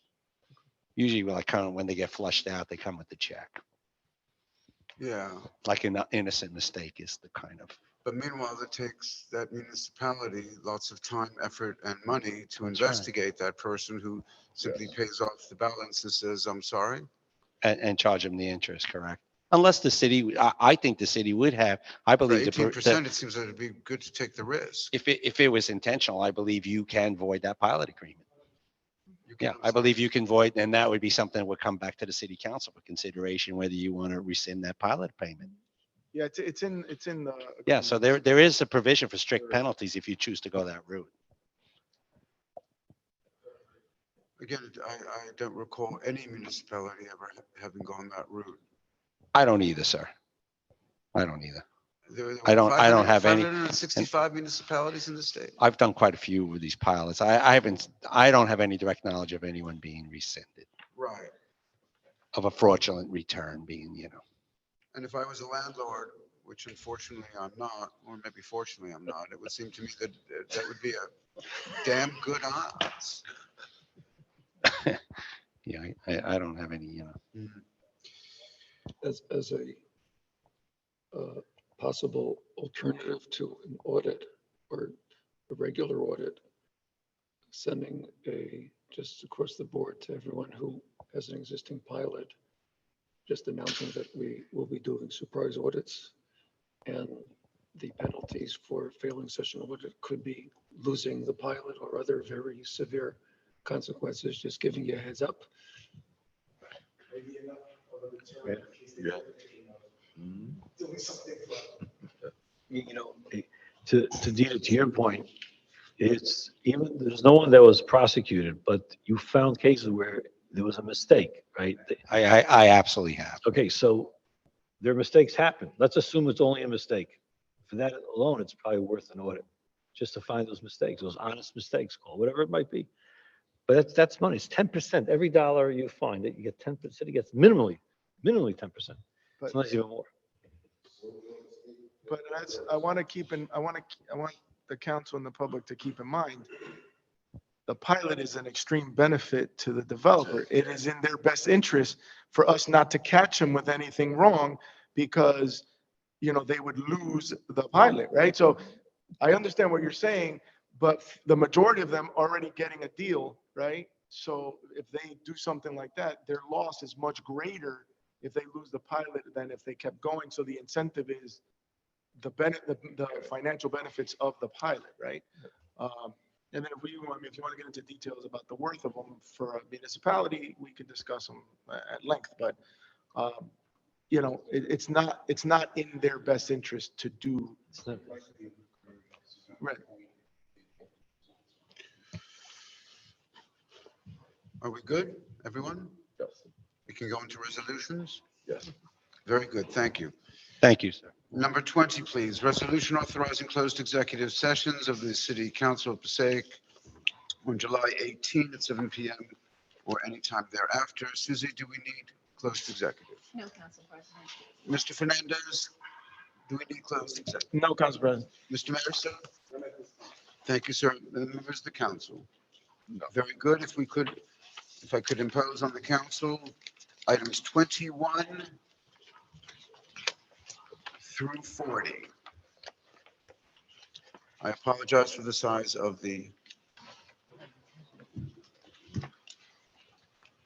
21 through 40. So move it.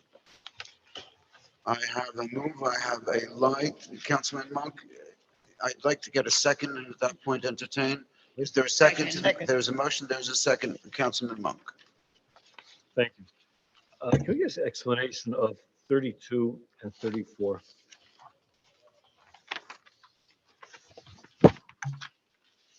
It's a lot of money, 32, $720,000. I just don't understand from reading this resolution what these funds are for. That's all. So, I mean, the good news, you read it. It's $700,000 you're getting for it. It's the only So, thing I understood there. it's a health infrastructure. So the key word that's supposed to kind of trigger what it is, it's for infrastructure. So you can't just use it for salaries. That's 34, which I could use for salary. But the first one's for infrastructure.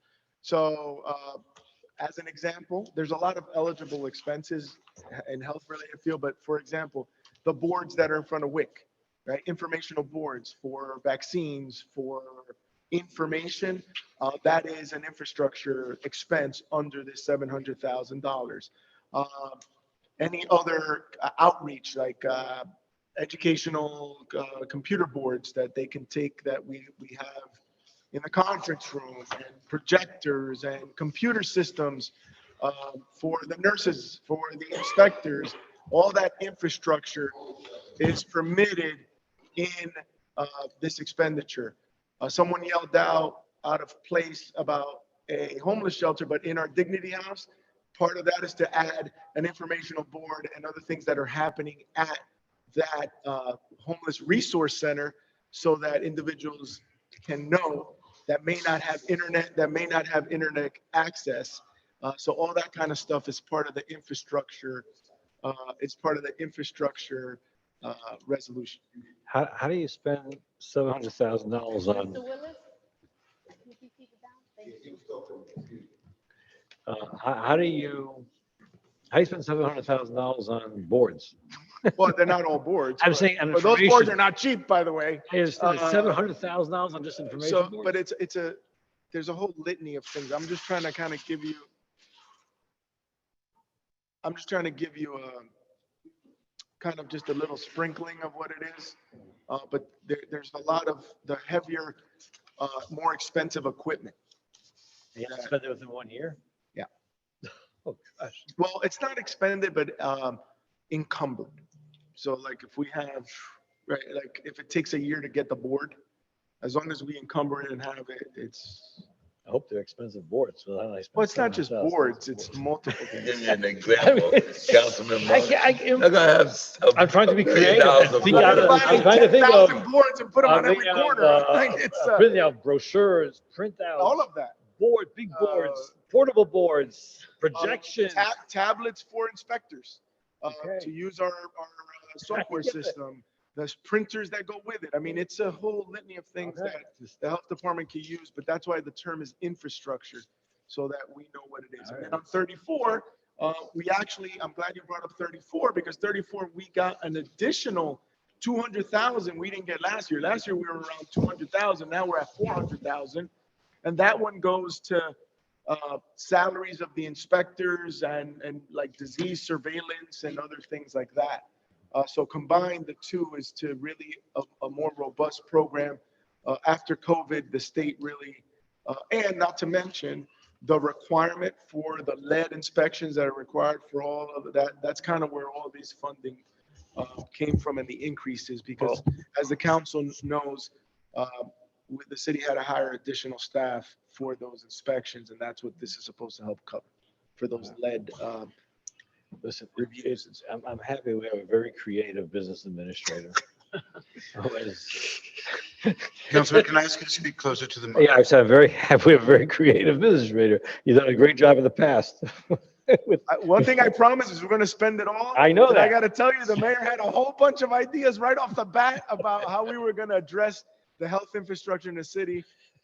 Meantime, ladies and gentlemen, members of the council, it's between 21 to 40. Are there any questions, Council please? President, excuse me, can we remove item number 39? Removing number 39? Yes, sir. Thank you. Items 21 through 38 and 40. Are there any questions? Councilman Monk, is that? Yeah, Any other questions? Seeing none at this time, is there a motion, please, Move to it. accept 21 through 38 and number 40? I have a motion and a second. Roll call, please. Councilman Monk? Yes. Councilman Love? Yes. Councilman Mello? Yes. Councilman Schwartz? Yes. Councilman Garcia? Yes. Councilwoman Colon Montañez? Yes. And Council President Scher. Yes, thank you. We're up to Roman numeral 10 on our agenda, ordinance for introduction and first reading, number 41.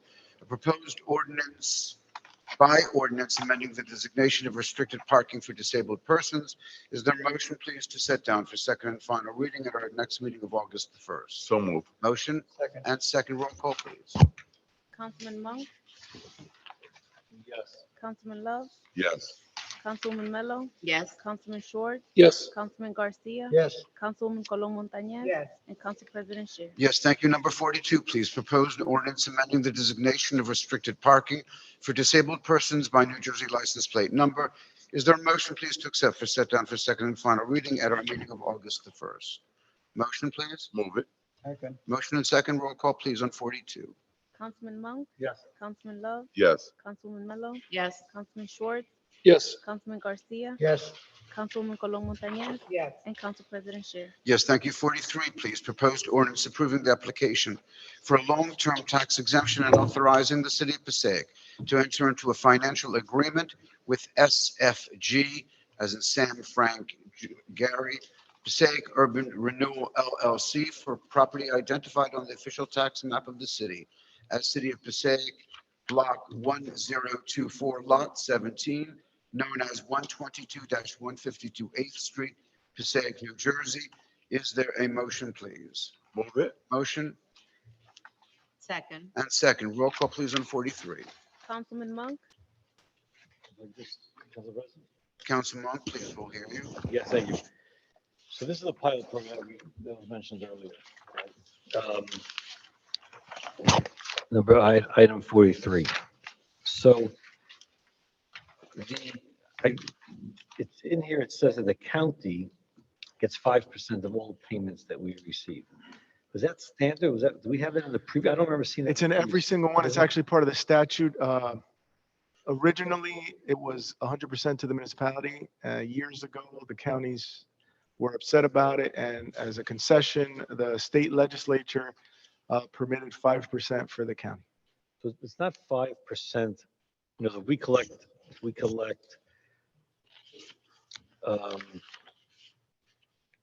they're not getting 5% of the gross income. They're getting 5% of whatever we get. That's So great. if we collect $100, they get $5. Yep. They're not getting an additional 5%, okay, of the gross, nothing but the That's, gross, whatever we collect. That's 100%. Okay, the next question I have is, you know, obviously these pilot programs, the purpose of it is to get some of these properties that have been sitting for many, many years, moving and going and shaking and so on and so forth. This is the poster child This is a for poster that child, one. Right, right. This is a fire site. My question is, who evaluates that it's a necessity? You know, I'll give you an example. Let's say, they're building an industrial warehouse here. So let's say, 10 years ago, space was going for $20 a square foot, let's say, right?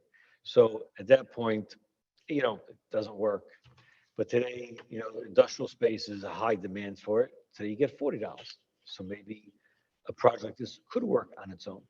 How is each project, specifically we're talking about this project here, evaluated that this developer would not be able to do it and make money? It's not a viable investment for him. No, I out the understand that pilot completely. program. So it actually goes through a number of reviews and analysis, starting from the viability of the actual developer, and it's all based on the performa that they're providing, right? Then we cross-reference that with, let's say, our market analysis of what we're seeing in the city of Passaic, and then ultimately the statute, right? So one of the things I know that Councilman Monk, you have brought up on multiple occasions is, if they're making too much money, right? So in the statute, it's actually in the statute, if their return of investment is meets their percentage or exceeds it, they can no longer get a pilot under the statute. And if, let's say, which would be the best scenario for us, after they get the buildup, they exceed that number, they're required to split that additional income with the municipality. So that's our best. We wish that once they get going in the pilot, that they start making so much money that they're exceeding the number, because the more they exceed the percentage, the more the municipality gets above and beyond whatever these payments are. These are guesstimates based on what the market analysis is at the time, what the current payments are, and the performa that's provided by the developer, and then cross-reference with, what's been happening in the market. So who's cross-referencing the cost of construction, where rates, they're underwriting square footage is X. Who's doing the market survey to say, yes, that is what the rates are today? So we have the appraiser looks at it, the tax assessor looks at it, Dieter looks at it, Omar looks at it, I look at it, the attorney for the redevelopment agency looks at it, as well as they bring their professionals. So their financial advisors we get to talk to, their attorneys we get to talk to, and then ultimately a negotiation ensues. This one I could tell you was at least for 4 months, trying to get the most out of the pilot. And in this specific case, you will see that it's one of the better pilots that the city's received probably since we've done pilots. And who sets what the return should be? I mean, I think I should make 30% of my money. If I can make 30% of my money, I deserve a pilot. Who sets that level, that the target of that if you can't reach this IRR return, internal rate of return of X, you're eligible for a The pilot. state. Okay, so It's in the statute. what is I think it was 12. If you exceed 12, we can't underwrite you for a pilot. And that's in the statute. So it's 12%. It's 12% of return on your investment. That's what it is. Yeah, I mean, I don't have the statute right in front of me, but yeah, it's whatever. When we do the analysis, if the gross return is over 12% income, or I forgot the term they use, they would no longer apply. I mean, I could cut the excerpt out for you from the long-term tax abatement law, so you can have the exact language. Right. So on this project, there's an analysis that was done, right, in terms of the cost return. Is that public? So Analysis? so their private finance records, in fact, are confidential. The other one that really looks at the financials is Dieter's office. So Lurch Vinci is who's hired and paid for by the applicant, by the way. So they are a contractor, but we take it out of their escrow to do the review of the pro forma, and they send them all their bank and financial records. So that there's always a big confidential on the top of the sheet. Got it. Okay. Any other questions? We This- have a motion on, is there a maker of the I motion? do have one question. I have one point. This needs a second reading. Yes, and a public hearing. Okay. So- Can we impose on Mr. Dieter to be here at the final second reading of this ordinance? If you What is like. what is the request, Councilman? For the accounting firm that did the analysis of this. This is on 43? Yes. You're asking that,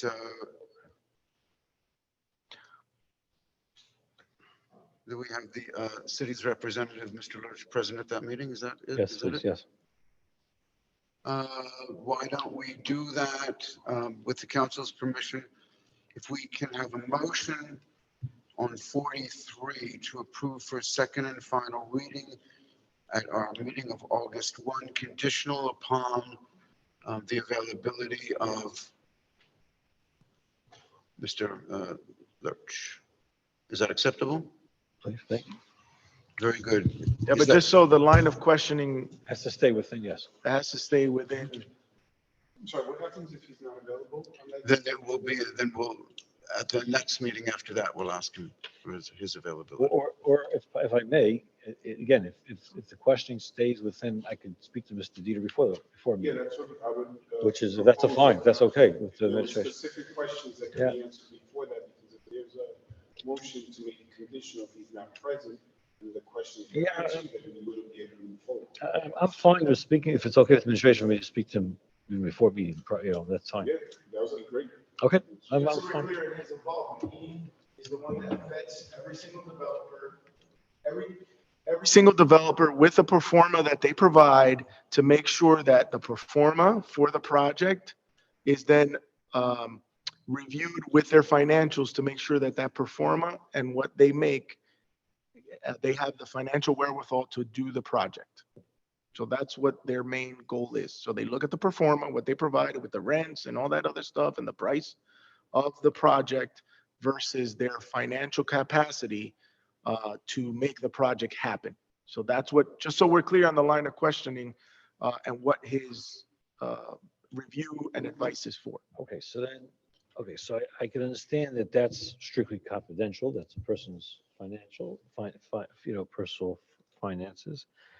But how about the formulas, the pro forma, nothing to do with a person's finances, irrelevant how much a person has in the bank, but just the pro forma of this investment, the actual cost to build this per square foot, and the actual rent that they're underwriting for, and to show what they're anticipating, what the gross income should be for this type of project, and which would, with their expenses, obviously, and then tying in what the rate of return would be, right? So to see their income projections, their expense Councilman, projections. we're going to, what I would ask the council to consider now is to pass number Yes. 43 for first reading. Yes, When fine. it comes up before the council next on August 1st, certainly, excuse me, all of our council colleagues will be very interested in conversations that you had with Mr. Lurch and your suggestions and directions as such. Is that acceptable, Yeah, Councilman? absolutely, yes. Very good. We have a motion on roll call, please, on 43, please. Councilman Monk? Yes. Councilman Love?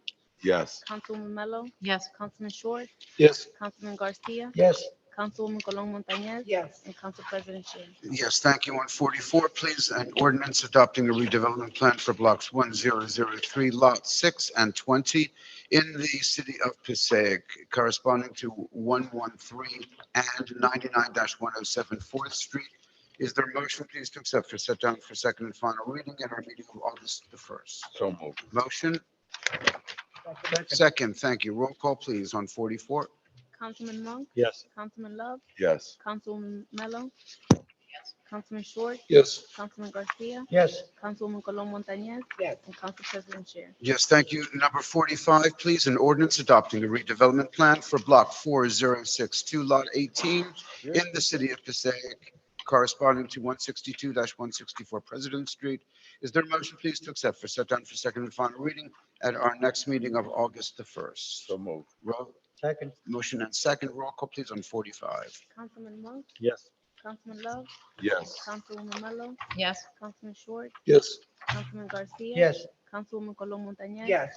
And Council President Shay. Yes, thank you. On 46, please, a proposed ordinance adopting the redevelopment plan for Market Street redevelopment plan area, including various properties. Is there a motion, please, to accept for set down for second and final reading at our meeting of August the 1st? May I have a motion in a second, please? So moved. Second, please. Second. Councilman Monk. Yeah, fine, thank you. So this ordinance 46, a little bit different than the previous ones we just passed through redevelopment. Those were specific to a specific property. This is more of a overall plan for a section of the whole city, right? That's correct. I tried reading through it and I just got lost, page 2. Really? Yes. How do we, reading this, so I can understand, how can any of us understand what it was and what we're going to? Like can we get a summary of what the changes are? There's setbacks and there's front backs and there's, you know, footage and there's lot size and there's so much information in this, but I don't know what we're coming from. I see where we're going to. But I don't want to bog anyone down, but is there like a one-page summary? Hey, we were X and this is what changed. So I think that made me laughing.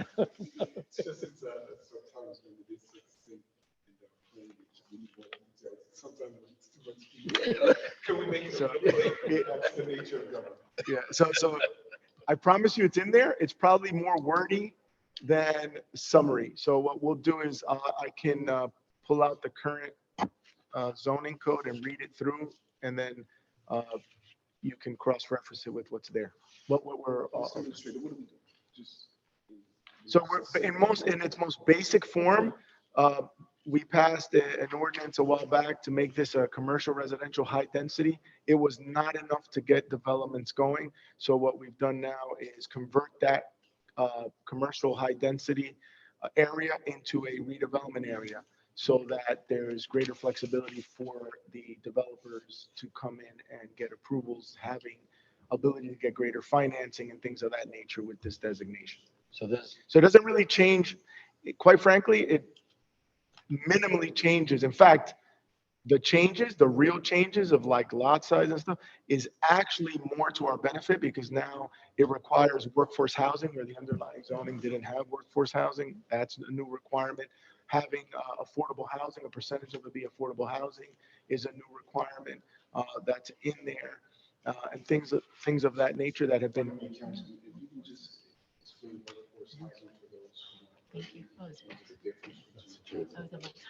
Yeah, so affordable housing ranges anywhere between 30% of median income up to 80% of median income, and workforce housing is 60% of median income up to 120% of median income. This defined, and those definitions are not created by the city, that's created by the federal government and HUD, and we take those guidelines and plug them into our plan so that you're not, as I know that the mayor's always been concerned and the council about, changing the character of who we are.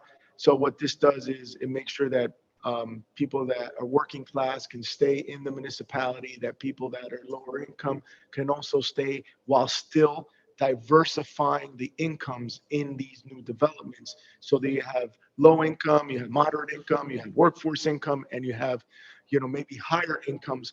I guess the best example of that is the 2-12 Market Street, which is the higher income still with the new developments on the old railroad and on the old Hudson Tire on Passaic, which are now your moderate incomes, and then some of the other buildings are your low incomes.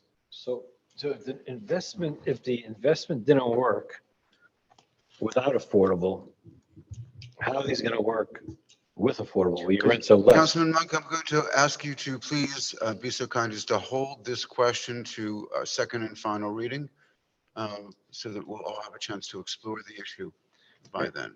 Would that be acceptable? Yeah, but I'm just trying to get a better understanding of what this is doing so that when we come to the second reading, we understand what we're voting on, as opposed to come to the second reading and just start asking the questions at that point and trying to understand what this ordinance is all about. Okay, so let me accept your questions. And let's continue, please. Your point is well made, sir. So it seems with the high density, it didn't work. Investors were not coming. It needed a little bit more of a nudge. So it was, but very slow. Like not like, for example, we took our example from the Main Avenue redevelopment plan, which was extremely successful. This kind of mimics that with certain exceptions, right? Because it's not Main Avenue. So for example, parking had to be higher here because there's no parking islands. So they have to provide more parking than we said at Main Avenue. But we took that as the guide.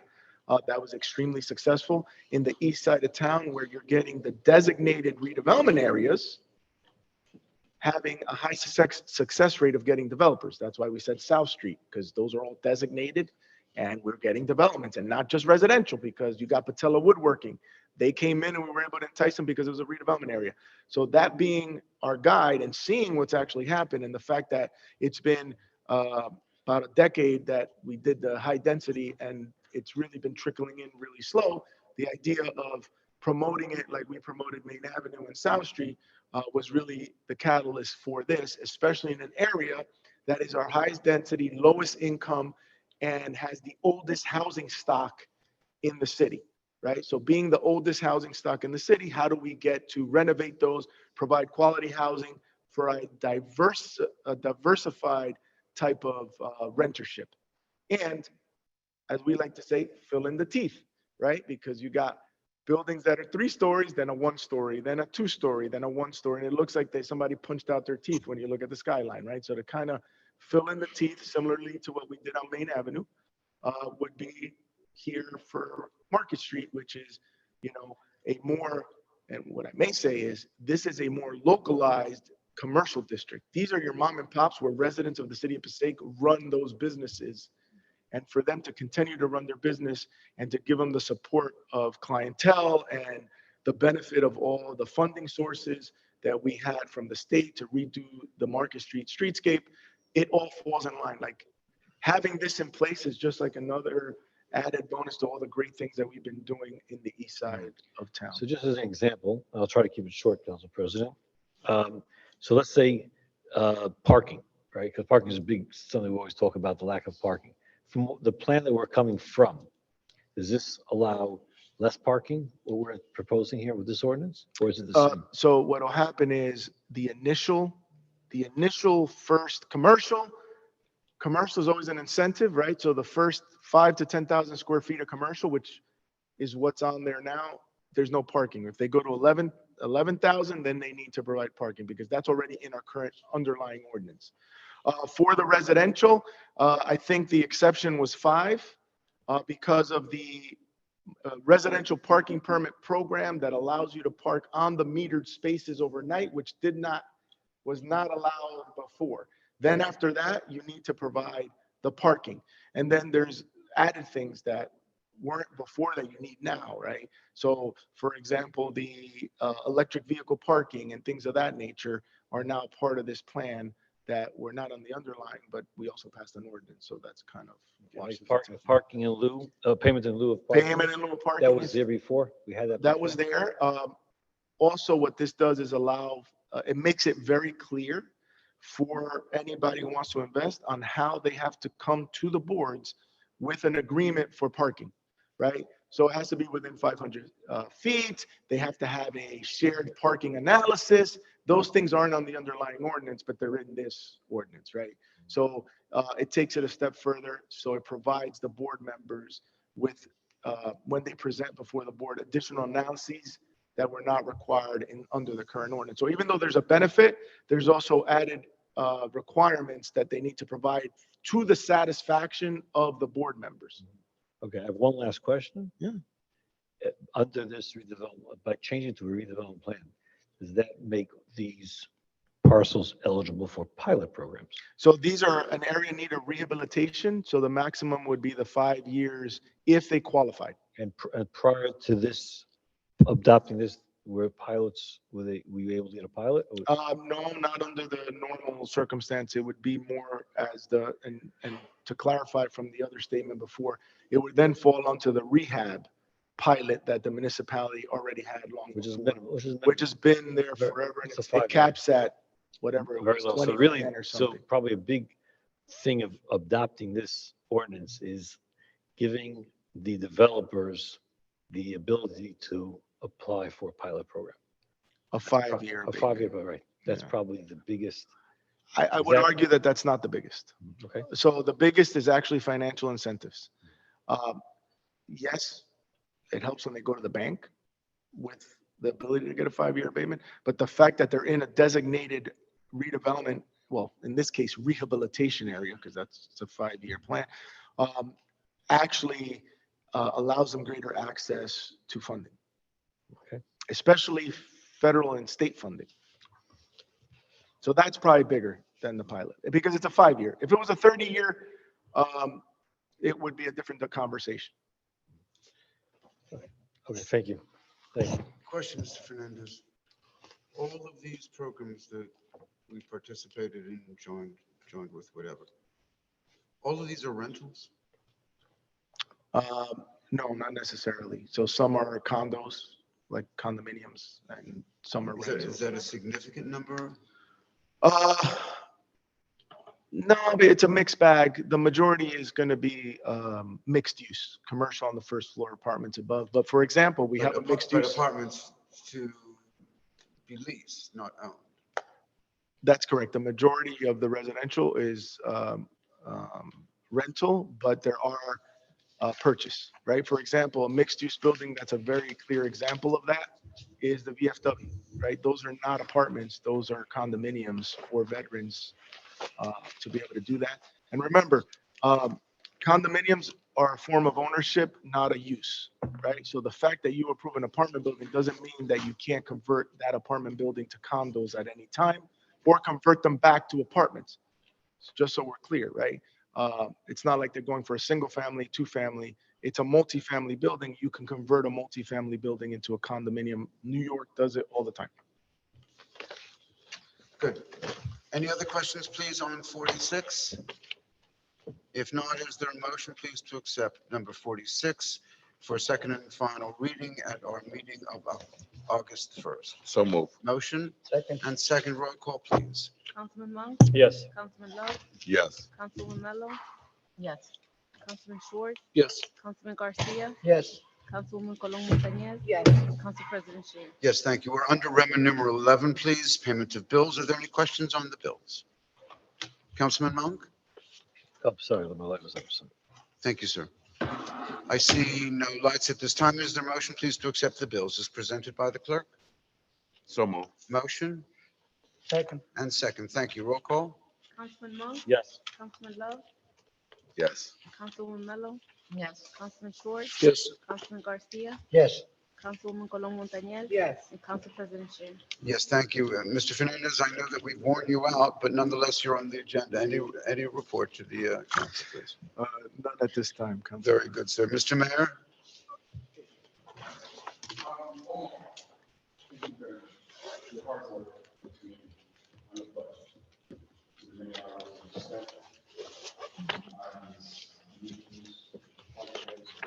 Business Administrator, I thank you for your efforts. You are a product of the city of Passaic, knowing you and your family for many years, and you make us all proud. Again, I wanted to say publicly, it's not easy to sit there and work with numbers all day long. It's not easy to prepare for weeks on end to give whatever answer that may be requested of you in terms of questions. You may not always get the opportunity to highlight all that you put in, but I want you to know as mayor, I see it, because I'm here every day. Because I'm here for day-to-day operations, I see the effort you put in. Thank you.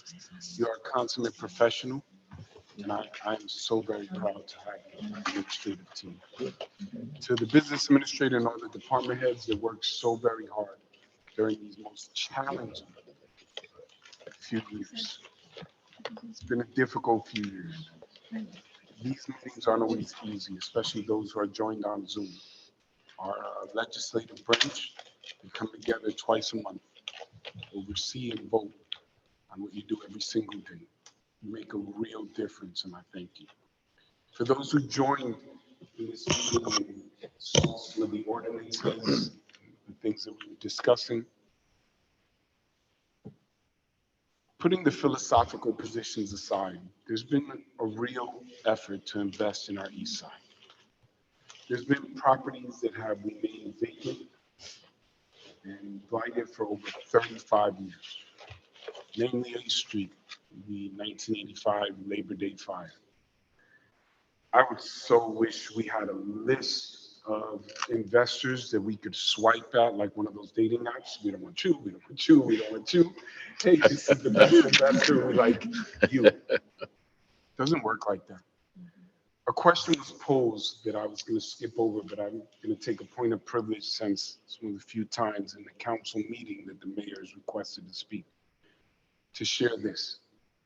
The question was asked, who ultimately determines the viability of the project, whether it's worth pursuing? I would propose to you that the vetting process goes to so many levels, volunteer boards, development, zoning, planning, administration. We speak to these individuals, we look at other municipalities, and ultimately the city council gets to vote. You get to vote to move something forward or hold it back. How that decision is made, so much goes into consideration. I'll point to the old Panasonic site. In 2017, as mayor, I had pushed to designate it for warehousing. It was pushed back. Why? I mentioned for 10 years, we haven't had a real offer. My goal was to get the area resolved when it comes to contaminated land. If you can get that taken care of, then in the future, maybe you can get a Quest Diagnostic or an Amazon, but right now, you can sit there and wait for somebody to invite you to dance at the ball, or you can get up and start moving. Sometimes we get up and start moving, and then that becomes a catalyst for a greater offer in the future. 8th Street is over 35 years. Nobody was asking us to dance. It was getting pretty bad back there. No jobs, no redevelopment, no investment. We're seeing a bit of a renaissance on our east side and our downtown. I'm excited about that as mayor. I do believe we need to have a pragmatic approach. For 30 years, and this is no judgment on those who've been here for 30 years or previous administrations. Those of us who are charged with the position to move the city forward, we're not fortune tellers. We don't know if opportunities come back around, whether we hold something up and then for another 35 years, we're waiting for somebody to invite us back on the dance floor. Don't know. Or whether we hold something up in the next year, we get 10 times a better offer. I can tell you that most people make their decisions based on previous experience, relationships, and to the best of their ability, judgment calls. Sometimes it's subjective, sometimes it's objective, depending on your experiences. As mayor, I want to make clear on the record to those who are watching. I understand your concerns, pilots, incentives. I can tell you that the volunteers on these boards, when they move a project forward and it gets before this council, they have vetted. They don't get paid to be here for hours and consider. They look at the city as a whole. They look at investment opportunities and jobs, and I would love an investor, again, to come in and say, I'm going to offer 10,000 jobs. I'm going to pay the city 100% taxes. We're going to fix all the roads. It's going to be perfect. I don't know a lot of cities that occurs. I've seen other municipalities, I won't mention them, that get bombarded with these 20 years and 15 years and 10 years, and it doesn't benefit them in terms of the abatements or incentives. I'm proud of the approach this administration has taken. The business administrator, those who volunteer, members of the council who are on the boards, this council, the professionals that vet it. I'm proud of the progress of the last few years. Some decisions, they don't always work out. You know, something that the council president had shared about the checks and balances. During the pandemic, I was given a lot of liberty as the executive to make decisions and allow the council to look at it later and determine it. I chose to hold back, to work as a team. I chose not to move forward on hazard pay, what I refer to as bonus pay, because we like using these special terms to justify how we give out money. It's called hazard pay, but a lot of municipalities took the money and said, I'll redirect it to fix a sinkhole rather than argue with housing and federal government to find out why the highway and the river was moved in order to make sure 21 goes from Newark all the way down to Patterson. So let's just fix this for the kids there. And then fortunately, it was approved as infrastructure investment. Some decisions work out. And when they work out, we all get together and say we did it together. When they don't, sometimes a few people take a couple steps back and leave you out there in the front to say, well, doesn't the buck stop there? You made the decision. I'm proud to say there's not a single decision that we've moved forward on when it comes to the development of this city that I wouldn't stand in front of. So again, I welcome the questions. I welcome the pushback. I welcome even sometimes the holding things up in order to ensure that everyone is comfortable. But I do want to tell this to the community directly, watching online. The development and progress of this city, we're charged with. But your lack of involvement and participation, or your involvement and participation directly will impact the future. So if you wish to see development and you wish to see progress, do your due diligence. Because we often accept the statements that are made during the public portion and we don't push back. This isn't a mayor's meeting. I'm not even required to be here. It's called council meeting for a purpose. I wanted to hold a mayor's meeting, I'd have a town hall meeting. It's a council meeting, so I don't interject until they say, hey, mayor, can you speak? But I will say it again, I'll reiterate it so you understand. Not everything that's stated and isn't pushed back on makes it a fact. Just because someone calls up the public portion and says something like there are no abatements for homes, and there are.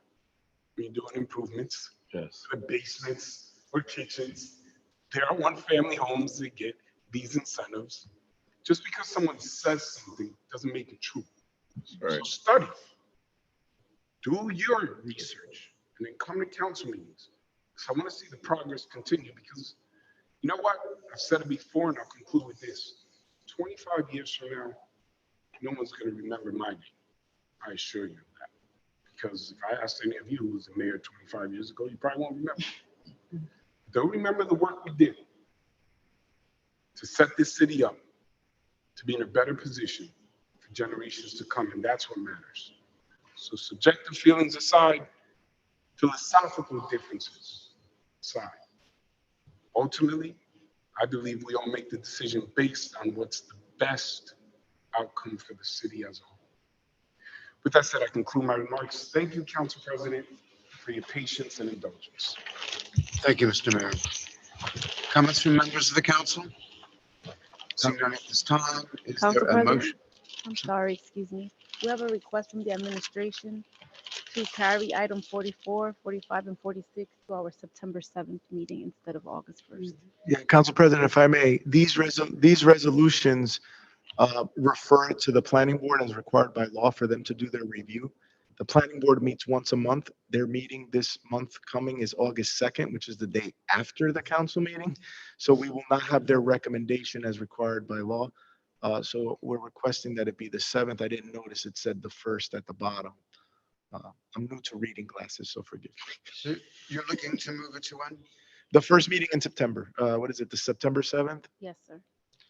Yeah, I just need to get it to the planning board and they only meet the 2nd. This is for 44, 45, and 46. That's correct, for the 3 redevelopment plans. Okay, is there a motion to reconsider 44, please?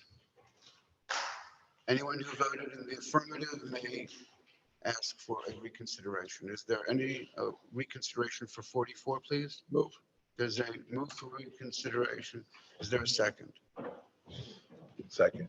Motion second. Roll call, please, to reconsider 44. Councilman Monk, Yes. Councilman Love, Yes. Councilwoman Mello, Yes. Councilman Schwartz, Yes. Councilman Garcia, Yes. Councilwoman Colon Montañez, Yes. and Council President Scheer. Yes, thank you. Is there a motion, please, to hear number 45, proposed ordinance 45 at, Council President, yeah, can we have a motion to reconsider number 45 to September 7th now? we're doing all three at once? No, we You did were about to 44 do and- 45. You have to do 45. I'm sorry. Can we do the same for 45 that we just did for 44? We need a motion to Reconsider. reconsider. So move it. Second, motion and second on 45. Roll call. Councilman Monk, Yes. Councilman Love, Yes. Councilwoman Mello, Yes. Councilman Schwartz, Yes. Councilman Garcia, Yes. Councilwoman Colon Montañez, Yes. and Council President Scheer. Yes, thank you. Now you need us to do 46? Yes, sir. Okay, is there a motion? So to- move it. Second. Motion to reconsider. Councilman Monk, Yes. Councilman Love, Yes. Councilwoman Mello, Yes. Councilman Schwartz, Yes. Councilman Garcia, Yes. Councilwoman Colon Montañez, Yes. and Council President Scheer. Yes, thank you. Now, do we need new dates to establish all these? Yes, so now we need a motion and a second to table it to September 7th, number 44. Okay, is there a motion, please, to change the hearing date on 44 from August to September, from August 1 to September 7? Yes. Motion and second. Roll call? Councilman Monk, Yes. Councilman Love, Yes. Councilwoman Mello, Yes. Councilman Schwartz, Yes. Councilman Garcia, Yes. Councilwoman Colon Montañez, Yes. and Council President Scheer. Yes, thank you. Is there a motion, please, on 45? Yes, is there a motion, please, to hear for second and final reading on August, On our meeting on of September September 7th. 7th, rather than August 1st? Is there So a move motion? it. Motion Second. and second, please. Thank you. Roll call? Councilman Monk, Yes. Councilman Love, Yes. Councilwoman Mello, Yes. Councilman Schwartz, Yes. Councilman Garcia, Yes. Councilwoman Colon Montañez, Yes. and Council President Scheer. Yes, thank you. On 46, please, is there a motion to hear 46 for second and final reading on September the 7th, rather than August the 1st? So move it. Motion Second. and second. Roll call, please. Councilman Monk, Yes. Councilman Love, Yes. Councilwoman Mello, Yes. Councilman Schwartz, Yes. Councilman Garcia, Yes. Councilwoman Colon Montañez, Yes. and Council President Scheer. Yes, thank you. Is there anything else? That's it, sir. Thank you. Sure. Need you to be Adjourn. positive. Ricky, anything? Okay. Is there a motion to adjourn, please? Also Yes. to adjourn. Motion and second to adjourn. Roll call, please. Councilman Monk, Yes. Councilman Love, Yes. Councilwoman Mello, Yes. Councilman Schwartz, Yes. Councilman Garcia, Councilman Garcia, Yes. Councilwoman Colon He left Montañez, already. Councilwoman Colon Montañez, Like a bat out of hell? Is and that Council the- President Scheer. Yes, thank you. Thank you, ladies and gentlemen. Meeting is adjourned.